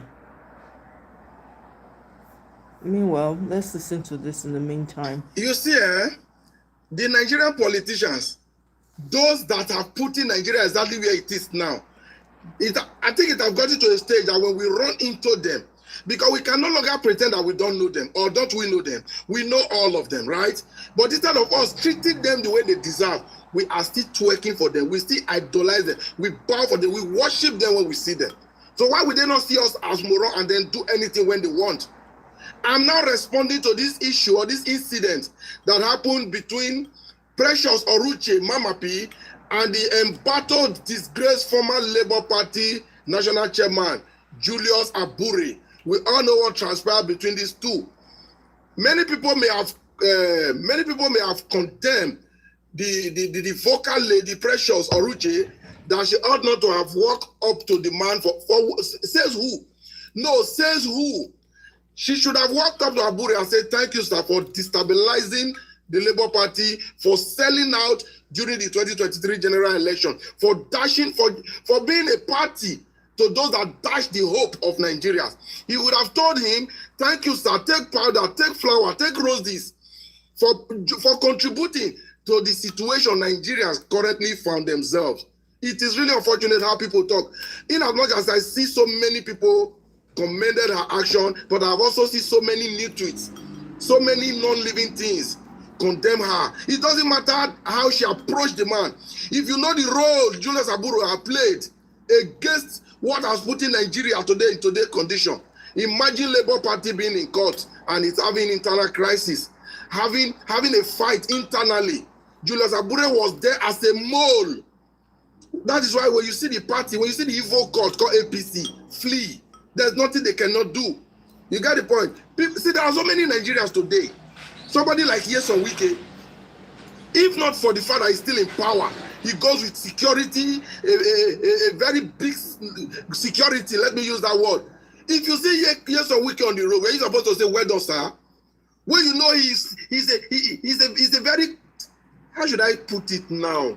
The role Nyesom Wike played in getting Nigeria to where it is now, you will see such a man on the road and you have the opportunity to accost him. You will go there and be saying, thank you, sir. Well done, sir. Are you okay? Are you normal? So, Mama P, I would rather say congratulations, because I won't say sorry. Sorry for what? That allowed you were detained and you will also be released. It's normal. Nobody can be doing the things you do and not expect to have a stopover in the police station. Sometimes in the prison, temporarily, yes. It's normal. Because the things you do, I know what you just saw is to be expected. So I am sure you weren't taken unaware. And as for the Nigerian police, who was very quick to arrest or detain a victim, we are not aware yet that you've gone after the thugs that assaulted the lady. No matter what may have happened between Mama P and Julius Abure, it was never lawful, neither was it constitutional for the former Labour Party chairman to call thugs to assault a lady. What is the police doing about that? Of course, they are never going to do anything about it. Julius Abure has the money bag. He's a top politician. He works for the APC undercover. So no police will invite him over what he has done to a young lady using thugs. Why did Abure not call police in the first place if in fact he has been assaulted, harassed, or have a legal case against Precious Oruche? But why bringing in thugs to assault the lady? Is that not an offense? Isn't that an offense as far as the Nigerian police is concerned? So if you were so quick to detain the lady because of her voice, we know you all are always agents sent after people like that. But if you obviously let Julius Abure and his thugs go scot-free like he always does, then we'll understand. But that's never going to stop these voices against the rubbish most of you are doing out there. I just look for that day when it will go beyond voices and actions will be taken. Why is action not being taken before now? It's because of this tribal unit, tribal division, tribal, religious, and whatever division our people had in their head. Sentiment. Somebody would have been there that they say, no, leave an my tribe person. Abure is from my south, is from my religion. He belongs to my party. No, don't insult him. I know that is the reason why most of you attacking Precious are doing so, and those of you have personal hatred for what she does. I don't know where you got that from. But however, I think she was detained and she has been released. Congratulations, young warlord. I'll call you a warlord because you are doing what most men cannot do. So, however, it is expected and we should all be prepared for such. But is that going to stop us? Should that stop us? The answer is no, no, No. Nigeria must get better. Sorry, guys. Not free like he always does.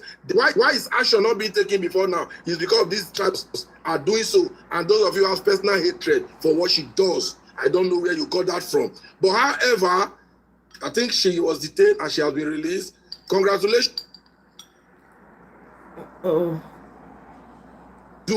So, however, it is expected and we should all be prepared for such. But is that going to stop us? Should that stop us? The answer is no, no, no. Nigeria must get better in our time, no matter what it's going to take. You get the point now.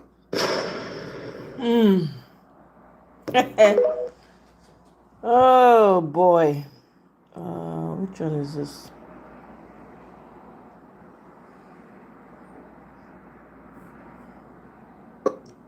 Hello and welcome. My name is Magnus. Guys, please double tap the screen to like, double tap or click on the 3 dots to like, share, subscribe. Magnus Oraka, and this is Woto TV. You see, hi every Sunny day I Games, come here welcome. And I make the video alerting Nigerians, our politicians, about the danger they are plunging Nigeria into. They are not listening. They seem not to come to terms with the anger they are mounting on the youths. Now, what is preventing the doomsday? It's perhaps the division along tribal and regional and ethnic lines. Otherwise, there should have been a cataclysmic explosion by now.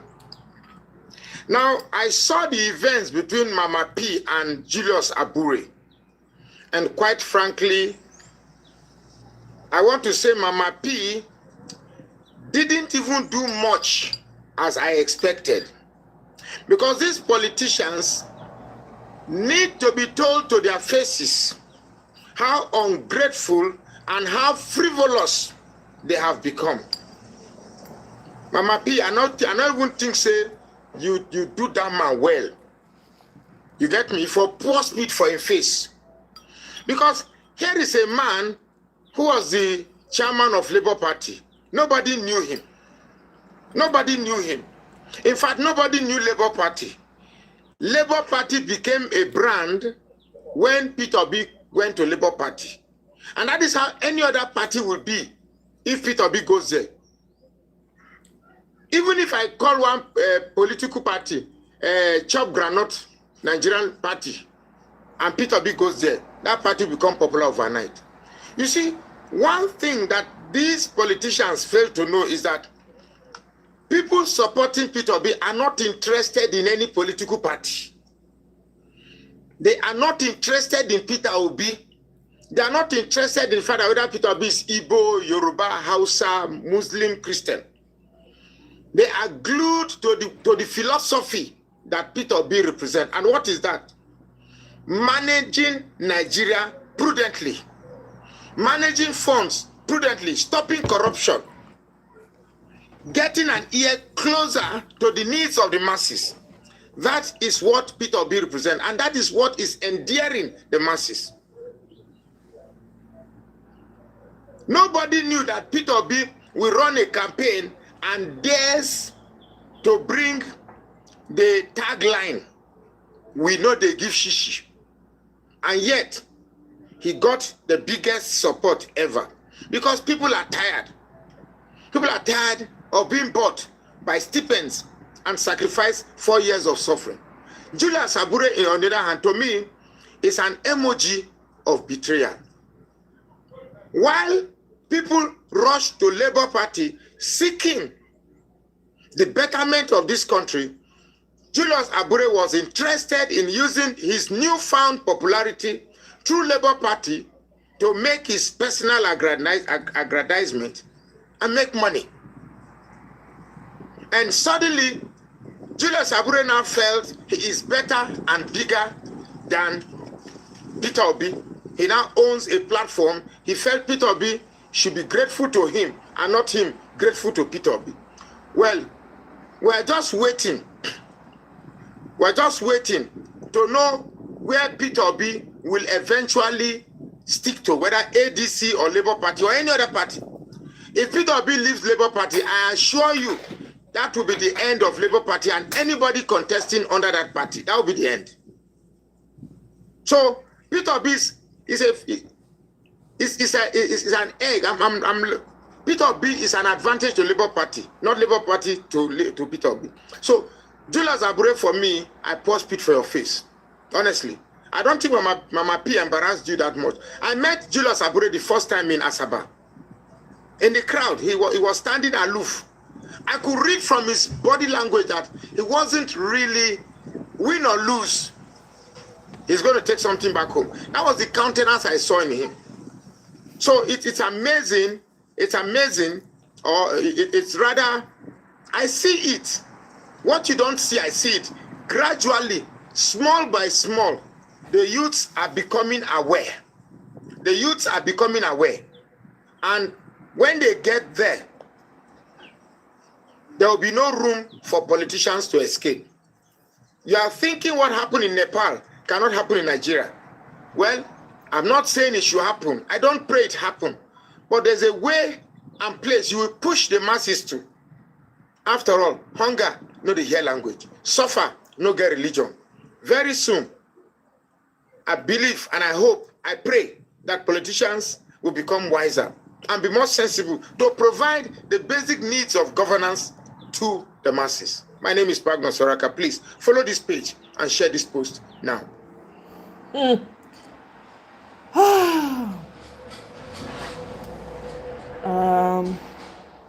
Okay, this is another protest from the Ode in Kwara.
Anyway, that's that.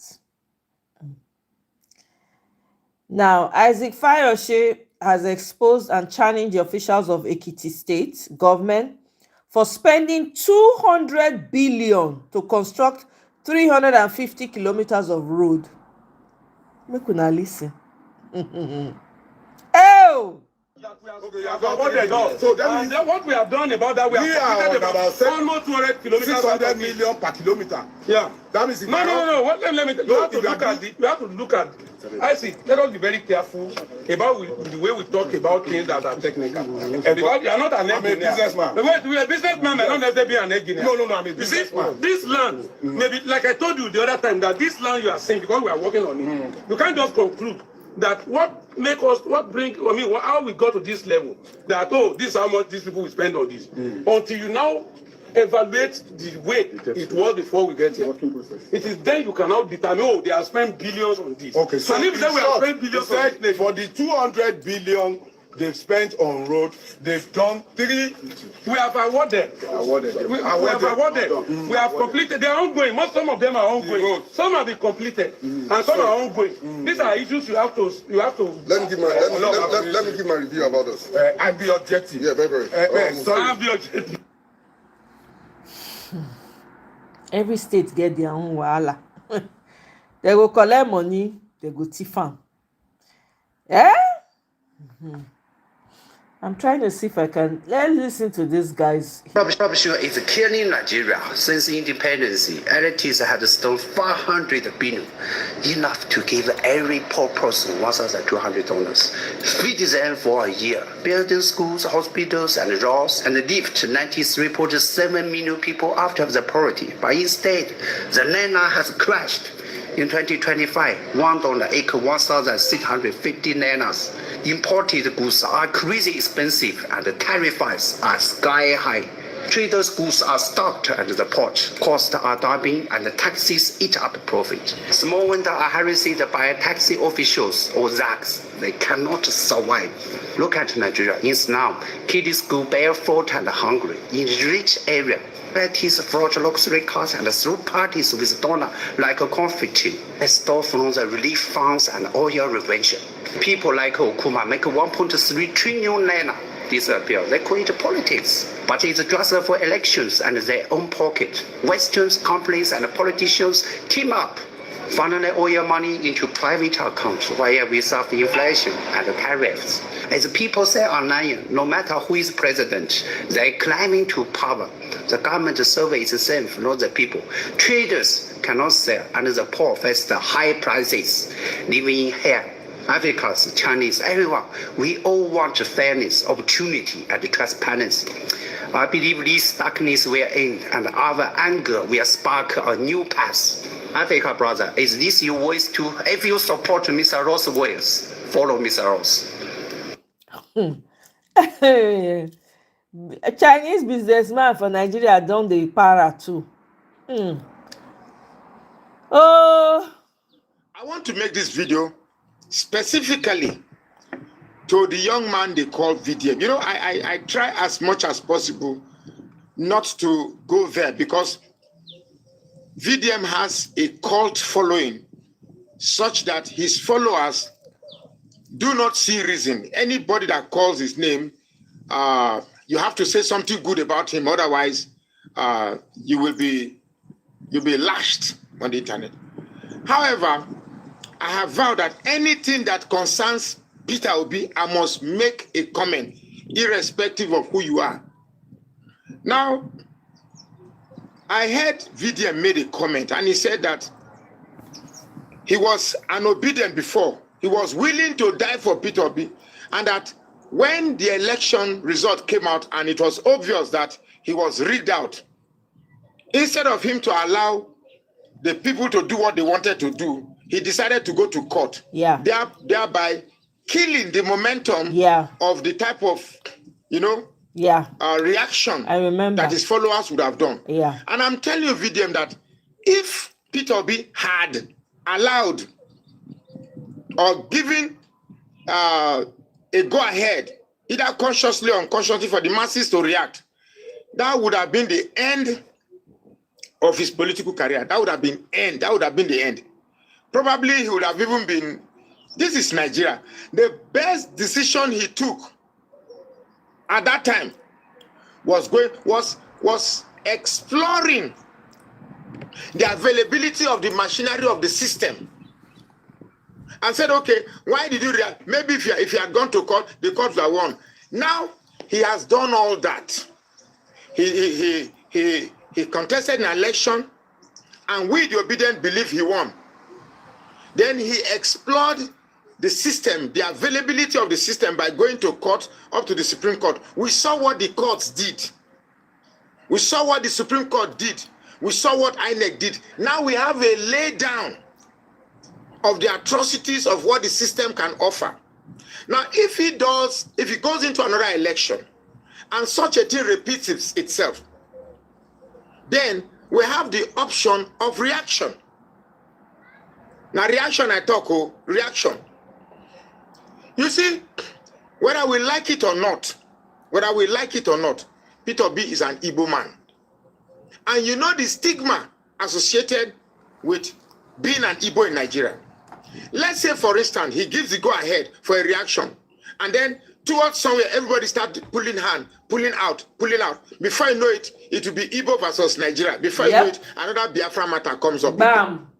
So I believe, I don't envy the position of Peter Obi. Yeah, I don't. Any other person who was robbed of his political victory or a leeway of provoking the system to react. Yeah. But not Peter Obi. That's true. His hands are tied. If Peter Obi had reacted and the reaction did not yield the result we wanted, he wouldn't be contesting the second time. That's true. So, for me, I believe VDM is in a dilemma. I think VDM is more concerned in maintaining his followership.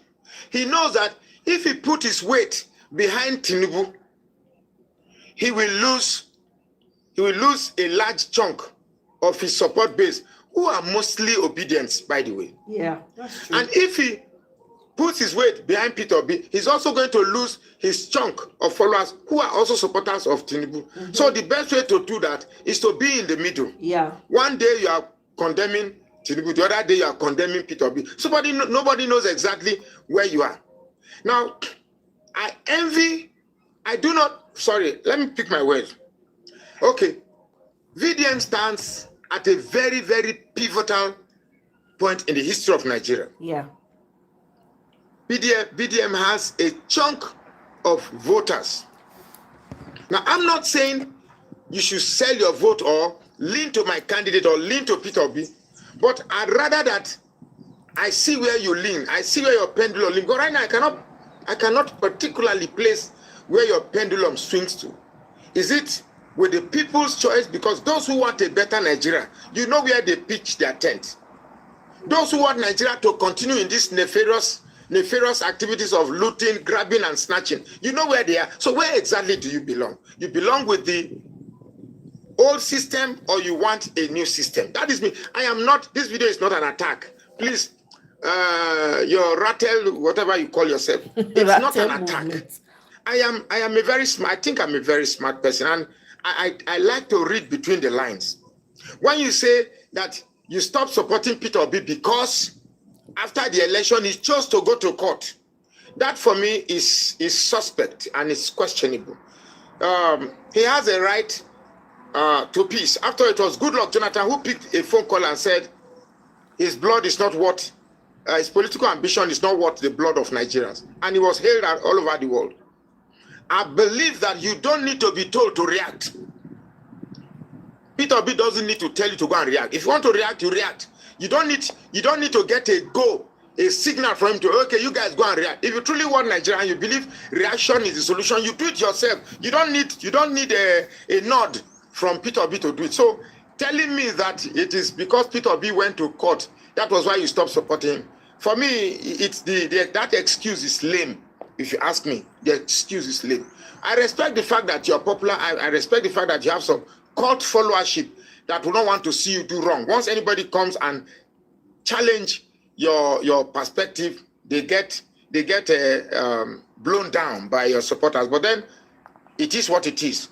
We have to say what it is, because I am unapologetically obedient, die hard, and any insinuation that casts aspersions or negativity towards my candidate, I will react. It doesn't matter who you are. It doesn't matter how much popularity you have gained, because to every action it begets an equal and opposite reaction. My name is Magnus Ferraka. Please follow this page and share this book.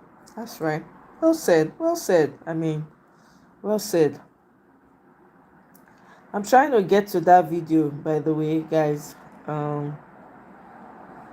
Let's sit into this exchange with Shim. The question I asked you about your party, the promises he's made, yes, and the performance that we're saying, and there is a growing. What kind of fulfillment of promise do you want? Some people may not want to hear this, but I'm not against governors, but let me categorically say this. This man, President Bola Ahmed Tinubu, come into power. The day he came into power, he made a bold statement that no president have ever done that in the past.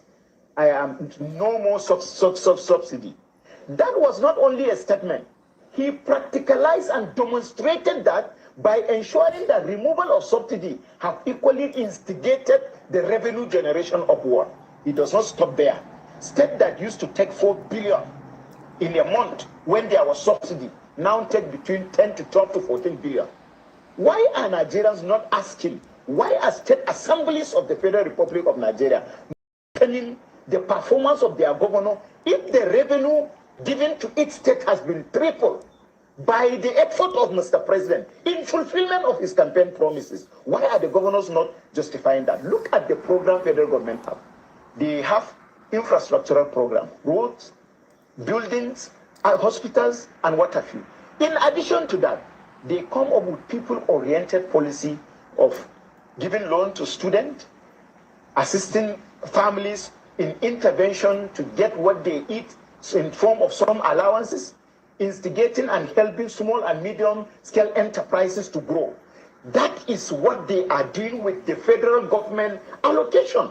Now the state governor, that you have 4 billion, now you have 12 billion, 13 billion in a month. Yes, are the infrastructure being done by some, not all, some of those states, commensurate with the money they receive as a result of oil subsidy? Why are we keep blaming one person when people are receiving money from that one person? That's the federal government. That's President Bola Ahmed Tinubu, to the state. He can decide to suffocate them by not releasing. We have seen that during Obasanjo, when he was a governor in Lagos. His subvention was not even given to him. Then this man is a Democrat, say that, yes, I have removed oil subsidy. The revenue have increased, and I have increased your state allocation. What is it happening in the various states of the Federation? Don't tell me. Until the Nigerians hold their governors accountable to do what Asiwaju is doing at the national level, until me and you and any other stakeholder in Nigeria draw line and become very fearless to speak to the governors to replicate what they are doing with the increase in the allocation that is being given to them, do not hope that we will have any solution to the problem that is going. We are totally out of time on this conversation, but thanks so much indeed for joining us tonight. Thank you. Honorable Yusuf. I don't know who this guy is, but I'm sure you guys do. I'm very sure. There we go. Found the video. Monday Bevolo announced with fanfare that Edo State has secured a 250 million investment deal with an organization called Euro Africa CCI. The newspapers were quick to applaud the move. Punch newspaper, Tribune, The Nation, News Telegraph, they all carried the same positive narrative and promotional headlines. Edo State secures 250 million investment deal with Euro Africa CCI. What of Punch newspaper? Edo signs 250 million investment agreement with Euro Africa CCI. New Telegraph. Edo secures 250 million Euro Africa CCI investment deal. Now, while mainstream newspapers, all these mainstream newspapers, while they hail the deal as a landmark, none asked basic questions about Africa CCI's capacity or track record or even legal registration. As an Edo journalist that I am, I couldn't just clap. I had to ask, who is Euro Africa CCI? Where is this $250 million really coming from? And that question started an investigation that took me places I didn't expect. The first step was simple. I went to the Euro Africa CCI website and used the contact email they listed on the website. Funny enough, the email bounced back. Invalid. Dead. Yes, dead. A 250 million organization with no working email. That's iffy, right? That's sketchy. At that point, I told myself, maybe, just maybe, the phone number will work if I tried calling, right? So I called the number on their official website.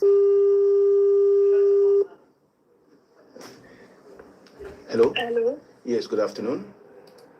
Alonso.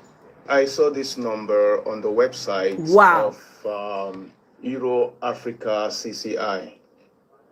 Yeah, this number is on the website of Euro Africa CCI as the contact number.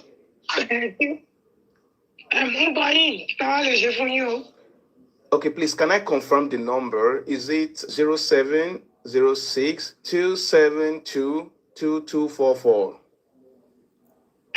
Yes, number. Okay, you don't speak English? I don't speak English.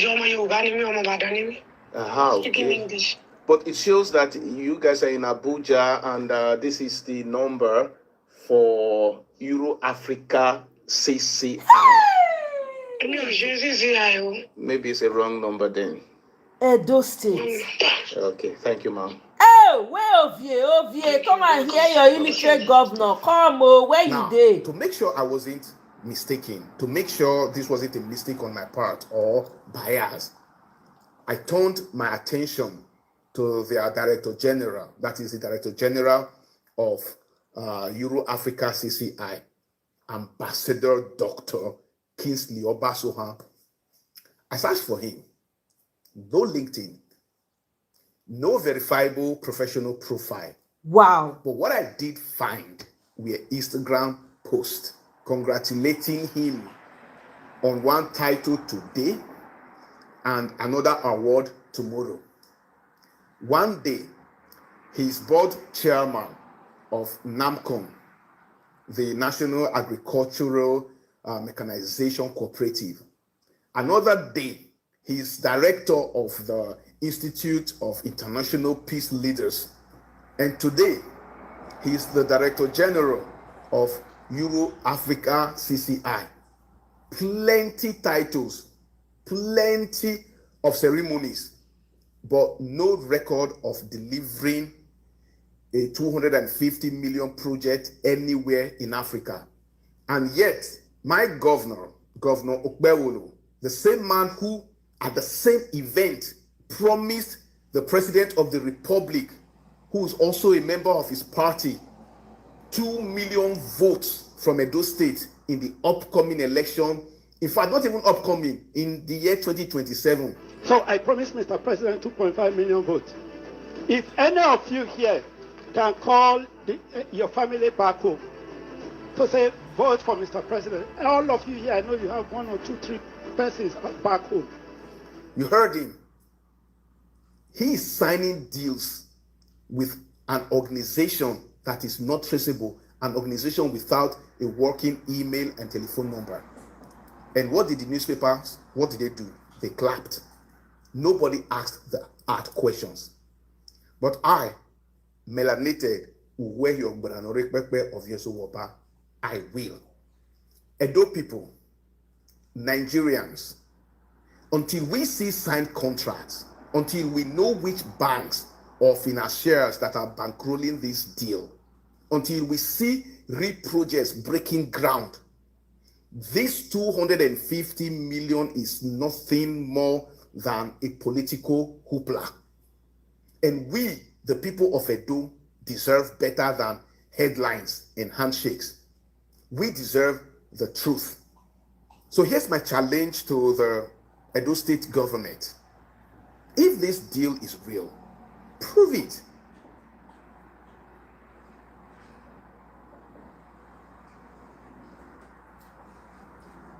Shocking. No! Ovie, come and see your illiterate governor, Okpe Bloblo. Come and prove it, oh. You know you are in his team. Come and prove the 250 million. Come and explain it. Oh! Also, so apparently, some lady called Eniola Badmus. Now, so she go pose, oh. She say she go where they do hunger. She said she was speaking at the United Nations General Assembly on innovation and partnership for sustainable energy. other we picture ole hona other we picture other here we he put am for Instagram page. Una no vex, I be dey speak my language because Nigeria matter. E reach sometimes make person switch. See am, somebody now responded, this is the Nigerian embassy in New York, Nigerian house, not the UN building. It was not an hunger event and she did not speak. She did not even speak there. The crowd chasing is insane. You see where she stand now, that podium she stand put where my cursor dey. See am, na e dey. Na there she stand take picture, carry this flag near, make e look like say she dey do something. These are the type of people that T-Pain has surrounded himself with. We are being run by bandits, terrorists. Oh, these ones are busy justifying buying somebody for insulting the prophet. See, make I let you narrate Simbana. We will not condone it. Anybody that has uttered any words that touches the integrity of the Holy Prophet, we will punish him. And let me tell you one thing, this man will be executed if these courts, upon the decisions of the law, will execute him. The case has drawn national and international attention. See them. See them. You call this one's education. See the song when they show the people release for Wiki, please. It's a start from the beat. Guys, please double tap to like. International money launderer, international land grabber, international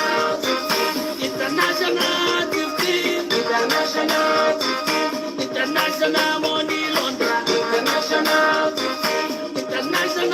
land grabber, the property of Florida, they go collect that. If you ever try to go America, they go arrest them. In Nigeria, not the America, they go jail them. So every day, we can go to wine service, the attacker. He even say, people say, I beat you, he go higher. So every sleep, now so we can go tap and he wake up. He think say, so para, so all the move, big governor. International land grabber, international 15, international money launderer,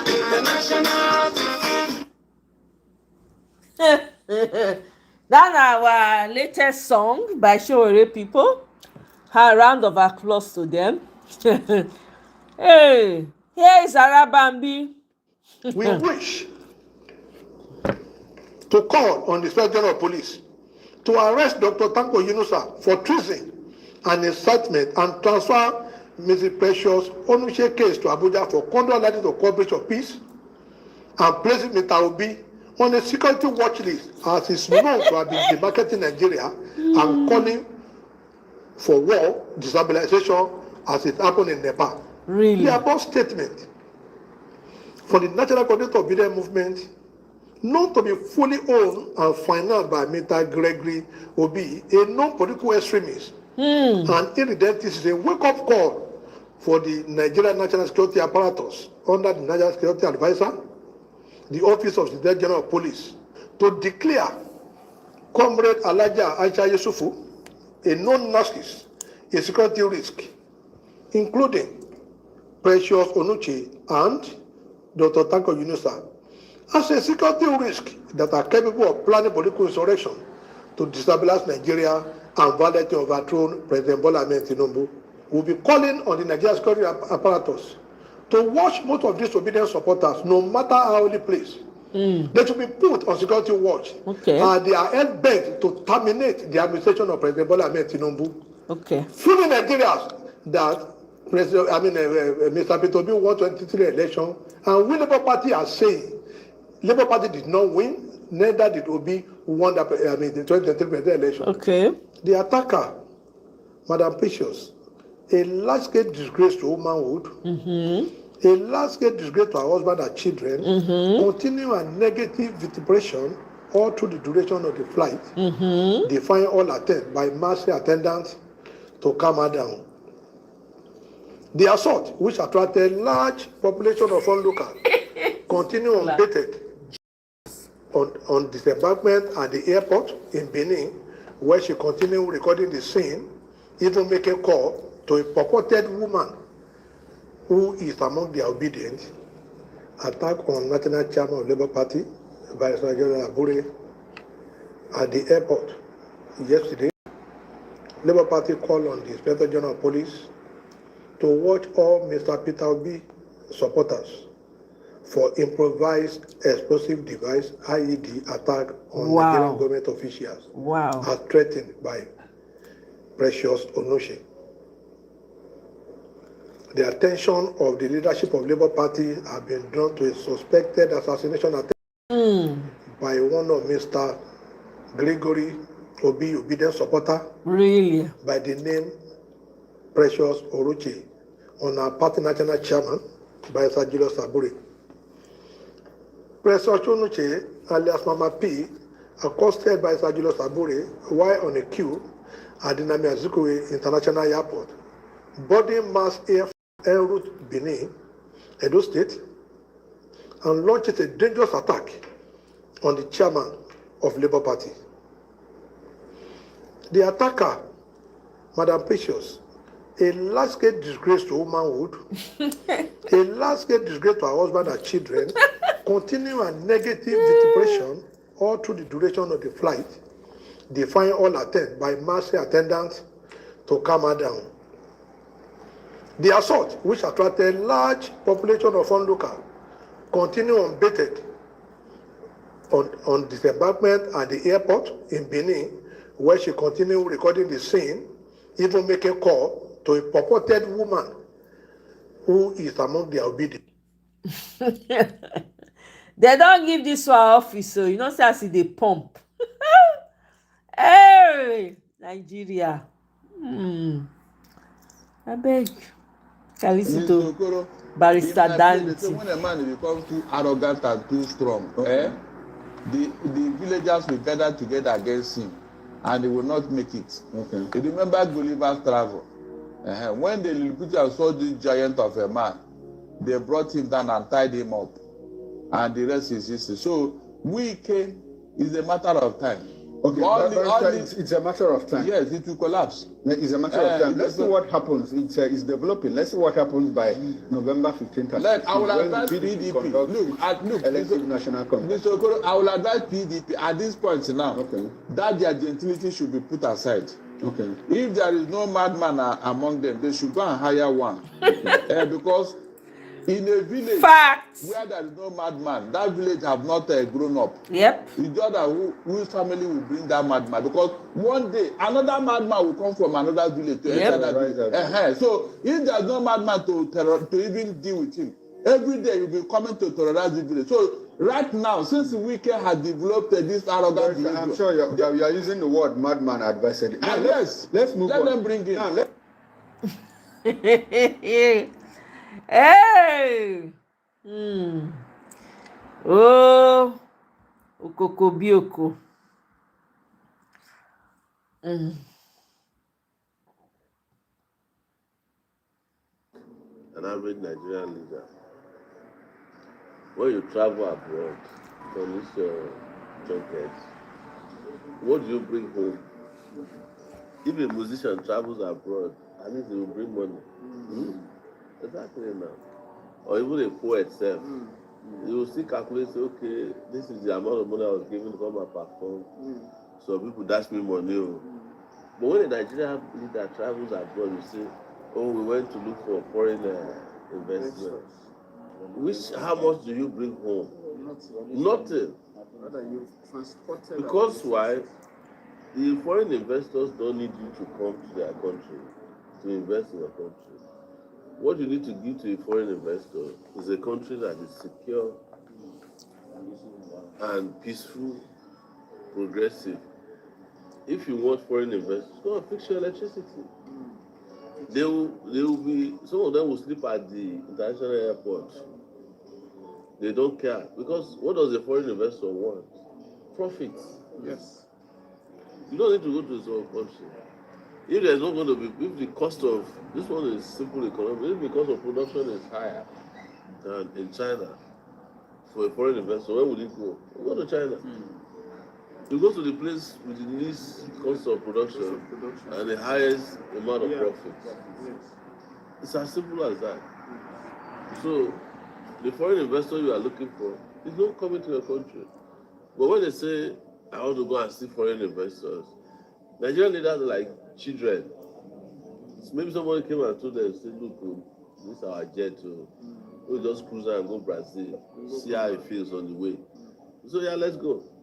Or somebody might have come and said, this Nigerian people, their problem is too much. Let's travel for 5 days. And they will leave the country. Exactly. Let's leave the country for them. No lies So told. let's cancel all the appointments for next week. Yeah. Well, for this one, this Tinubu one, this one is medical tourism. Yes, because as it's going, they say we'll stop at Dubai. That one, they'll hook his hand, leg, everything up. They give steroids, anti-malaria.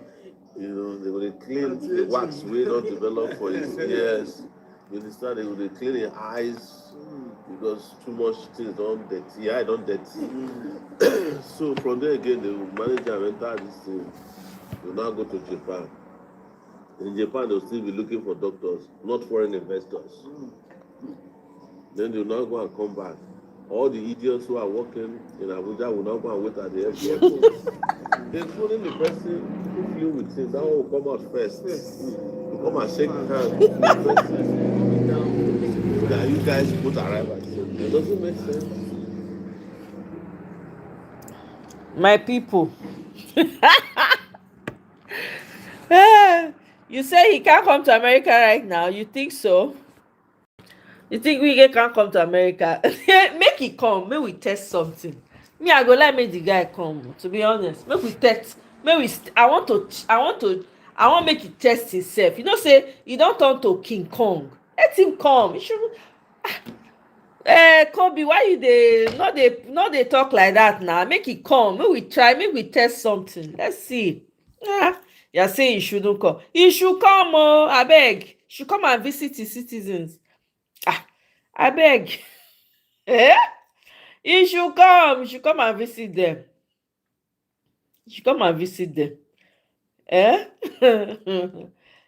Hey, Nigeria. So, it is up to Nigerians, so. Tokumba, welcome. Oh. Toby, welcome. They will. No, he should come.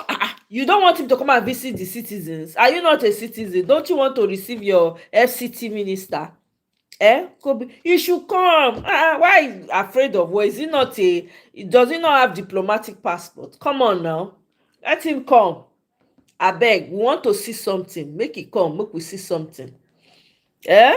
Let's see something. Don't discourage him. Don't be saying that, please. If you know somebody you push your encourage, let him come. You know, come and visit his people. After all, are we not his people? Let us all go and welcome him at the airport now. Tokumbo say even Tipe cannot visit. He should. Is that why he didn't come for hunger? All the presidents in the world were at hunger. They were talking. Why did Tipe not show up? That's Tipe's work. That one is supposed to be there actively. Lucky, welcome. He's supposed to be there, live and direct. What are we talking about? Oh, Nigeria. Oson. I have one more video for you guys, and then he went for wedding in Katsina. He go for wedding for Katsina instead of being in hunger. You see priorities. Meanwhile, they kpai people all around them. He not care. He doesn't care. Doesn't give a damn. He not care how many people kpai. He not care. He not concern now. Yeah, you go, I just wanna dance. Now you go do for them. Eh? By the way, una know say the Federal High Court sitting in Osogbo, the Osun State capital, has ordered the Inspector General of Police, Kayode Egbetokun, to arrest the chairman, Independent National Electoral Commission, INEC, Professor Mahmood Yakubu, for contempt and disobedience of court orders. Please, which court order did he disobey?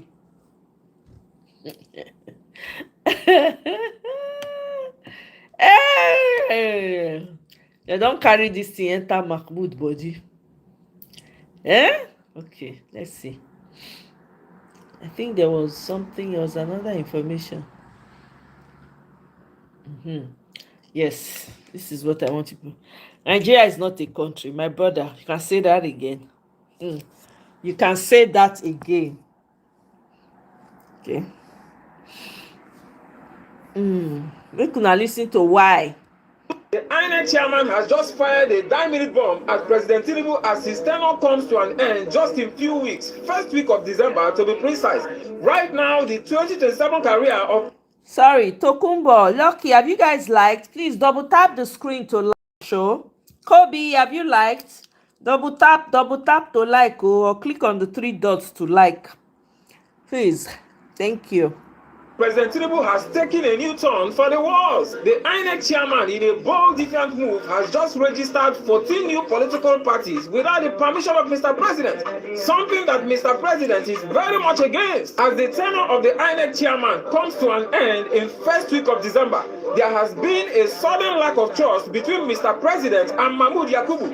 The two of them has become very suspicious of each other. Recently, Mahmood Yakubu has been on alert that Mr. President may sack and replace him anytime at this 9 minutes in order to prevent him from being able to make any last-minute decisions before leaving office. While on the other hand, Mr. President has also been on alert that Mahmood Yakubu must not be allowed to stay till the end of his tenure, else he might make some dangerous moves that will jeopardize his 2027 ambitions. So that's it. The two of them are now desperately monitoring each other at 9 minutes. So while President Tinubu took a 12-day vacation abroad, Mahmood Yakubu saw a very nice opportunity to shoot his shot, and immediately he registered 14 new political parties. Bam. Which Mr. President believes that some of those parties might belong to the new coalition party, which Mr. President is trying all means to break their wings and suppress them all against 2027. But now, Mahmood Yakubu has just given the new coalition party more wings to fly. And the moment Mr. President came back from his abroad trip,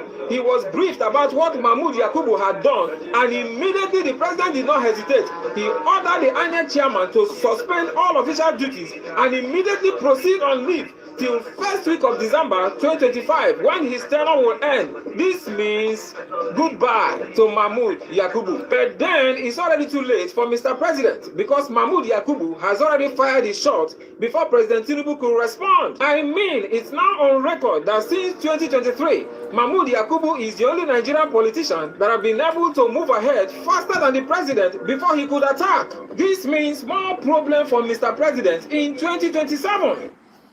Hey, while we are at it, see una bandits spotted cruising, see am, and they jollof while the citizens of the country are running katakata kitty. See am, your bandits are jollof. Yeah, they jollof.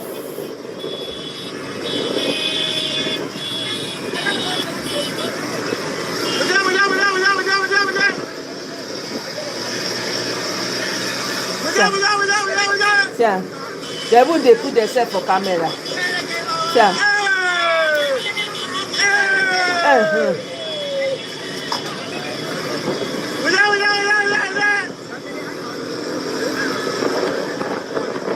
Yeah. No, see, they jolly off with their weapons.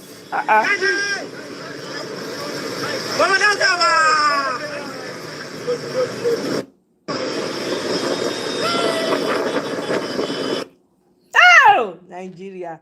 Nigeria, we hate you. Na country. Meanwhile, 6 weeks registration, 6 weeks since registration began, more than 6.2 million Nigerians have pre-registered online for their INEC PVC. States ranked by registration numbers from highest to lowest.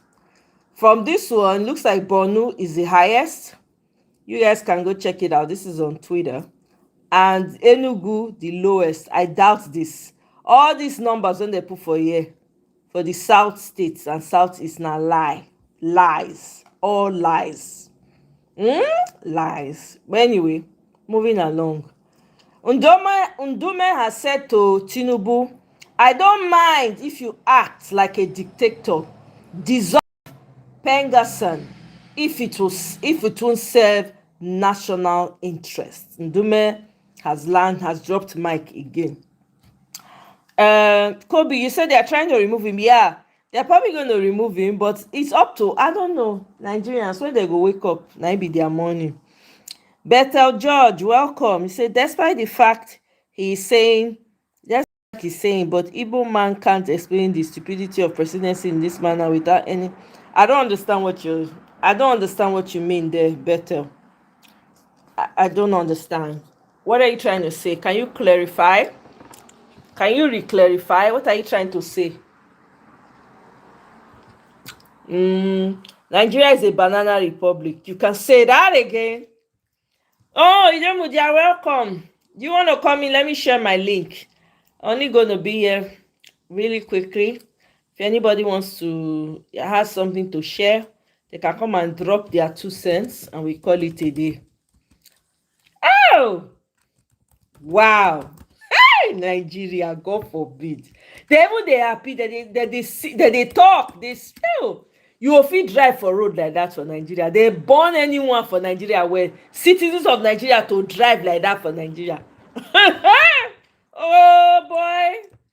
Nigeria. Oh, so you now see the lawyer when they kpai recently. Young, beautiful girl. They just take her life like that. Person when say won't go back to his father's country, make him go at least try to make something of her life. They kpai am. Nigeria just they take it young. They take it young. It's a shame. I'm not gonna lie. It's a shame. It's quite painful. That a person picking sister. And they just come out like that beautiful girl like that. Eh?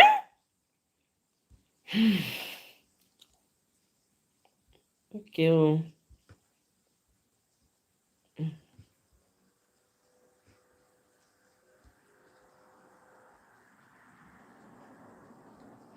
Sorry, I'm trying to share my link so that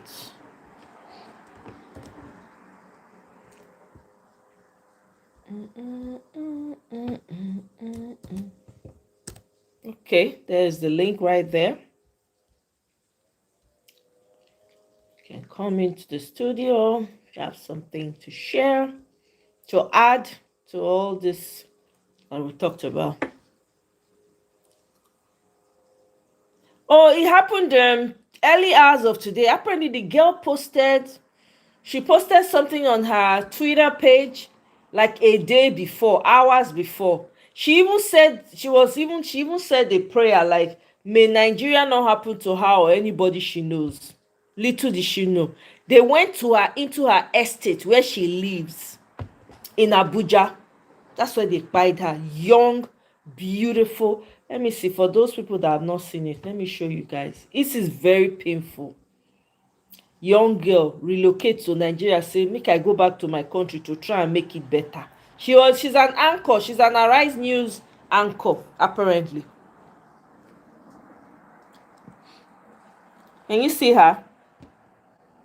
Look at her. Arise News anchor. She's a reporter, producer, Somtochukwu, Christel Maduagu. Oh!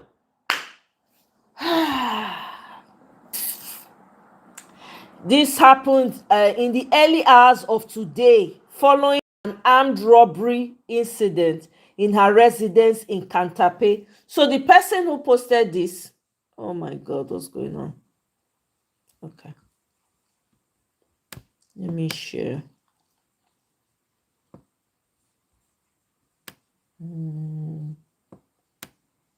Okay, so the person who posted this, right? Okay. This person, actually, his name is Sani Yusuf. He said, this happened at the block I live in. I was the first victim to be attacked right in the heart of Abuja, man. I don't wish anyone the things I witnessed. When I'm ready, I will share details. For now, may the souls of the departed find peace. Ah! My people, this is what Nigeria has come to. I'm telling you, they are now, you know, see as they think they fly back, they happy. They sing. Oh! Idemo, they are welcome, oh. Welcome to the show. What do you have to say? All the videos I've shared. Share, talk, whatever whatever angle you want to take it from. Just go ahead. Welcome. Oh, sorry, I'm muted. Can you hear me? Yeah. Okay. Welcome. I want to first of all respectfully take a minute silence for our sister. That's true. That's the way to do. 1 minute silent, guys. 1 minute.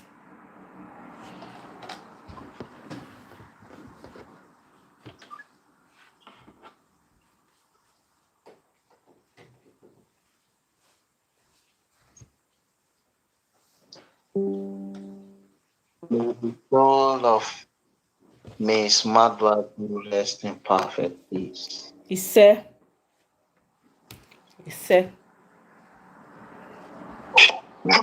Where will I begin?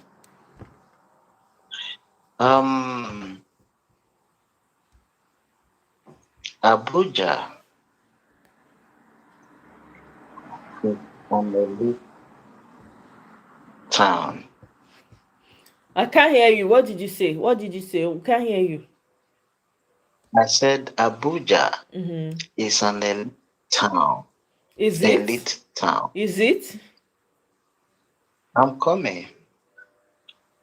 The president, the vice president, civilian, all parastatals of government are in Abuja. It's a shame and disgrace to the government of the day that her citizen was killed in the heart of Abuja. Unalived. The word is unalive. Use the word unalive. Unalive. Thank you. It shows that the security architecture of the country is down. It's dead. Look at me. I'm correcting you and I'm using the word. It's over. There's no security architecture. Just forget it. There's none. When people say they are building coastal road, I always ask them a simple question. Is it the pickups that will pass the coastal road when our towns and cities are not safe anymore? We don't need other metric to tell our people that this government have failed woefully. Yeah. They have failed woefully. Just imagine. When Noribado come out and brag. YouTube does not like it. YouTube will take down the video. It triggers, those are trigger words for YouTube. That's why some social media platforms don't allow it. That's why. Go ahead. Yeah. When Noribado come out and brag, tell him that under his nose there was no security emergency in the heart of Abuja to rescue Mrs. Madabo is a pity. It's a pity, guys. And we have to do everything possible to make sure that APC go back to the dungeon where they came from in 2020. We have to make sure of that.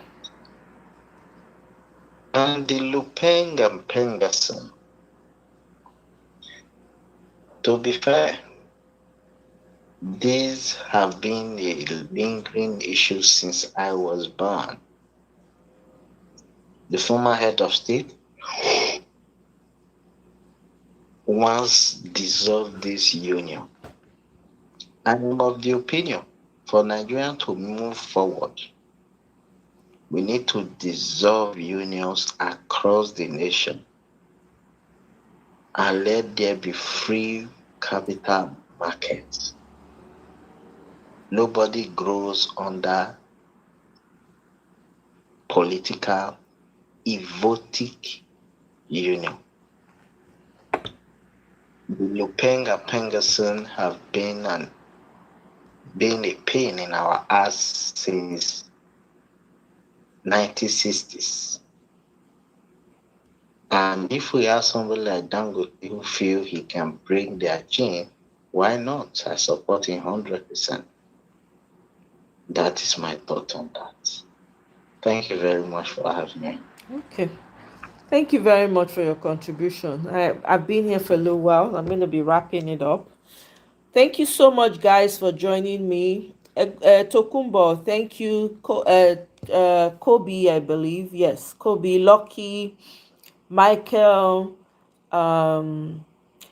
Idemudia, thank you. I appreciate it. Kene, everyone that's able to join. I see the poll that I took. I asked, do you think Nigeria will survive past 2027? You guys said 53% said no, and 47% said yes. And then the first poll I took, I think I took 2 polls. The first one, can Nigeria survive past 2027? It was even, 50-50. Sunny Games, thank you. Prophet Chooks, thank you for coming in. And Son, Ini and Sons, thank you very much. What else was here? Truly Dapper, thank you. Holy Mary, thank you very much, everyone. Thank you all for joining. Ovie, go and collect your thank you from your governor. Your blah. Go and collect it from him. Why you at it? Hillary, thank you very much. I appreciate you guys. Dr. CM, thank you. Toxie, thank you. That's it for today. Until perhaps I'll see you on the next one. Maybe tomorrow, maybe the day after tomorrow. But thank you all so much for the likes. I appreciate it. Thank you. Oh, I'm glad I did, Michael. That's wonderful. Everybody have a wonderful rest of the evening. It's getting cool. I hope you're staying cool. I hope you're keeping yourself warm. And I'll see you guys on my next one. Bye.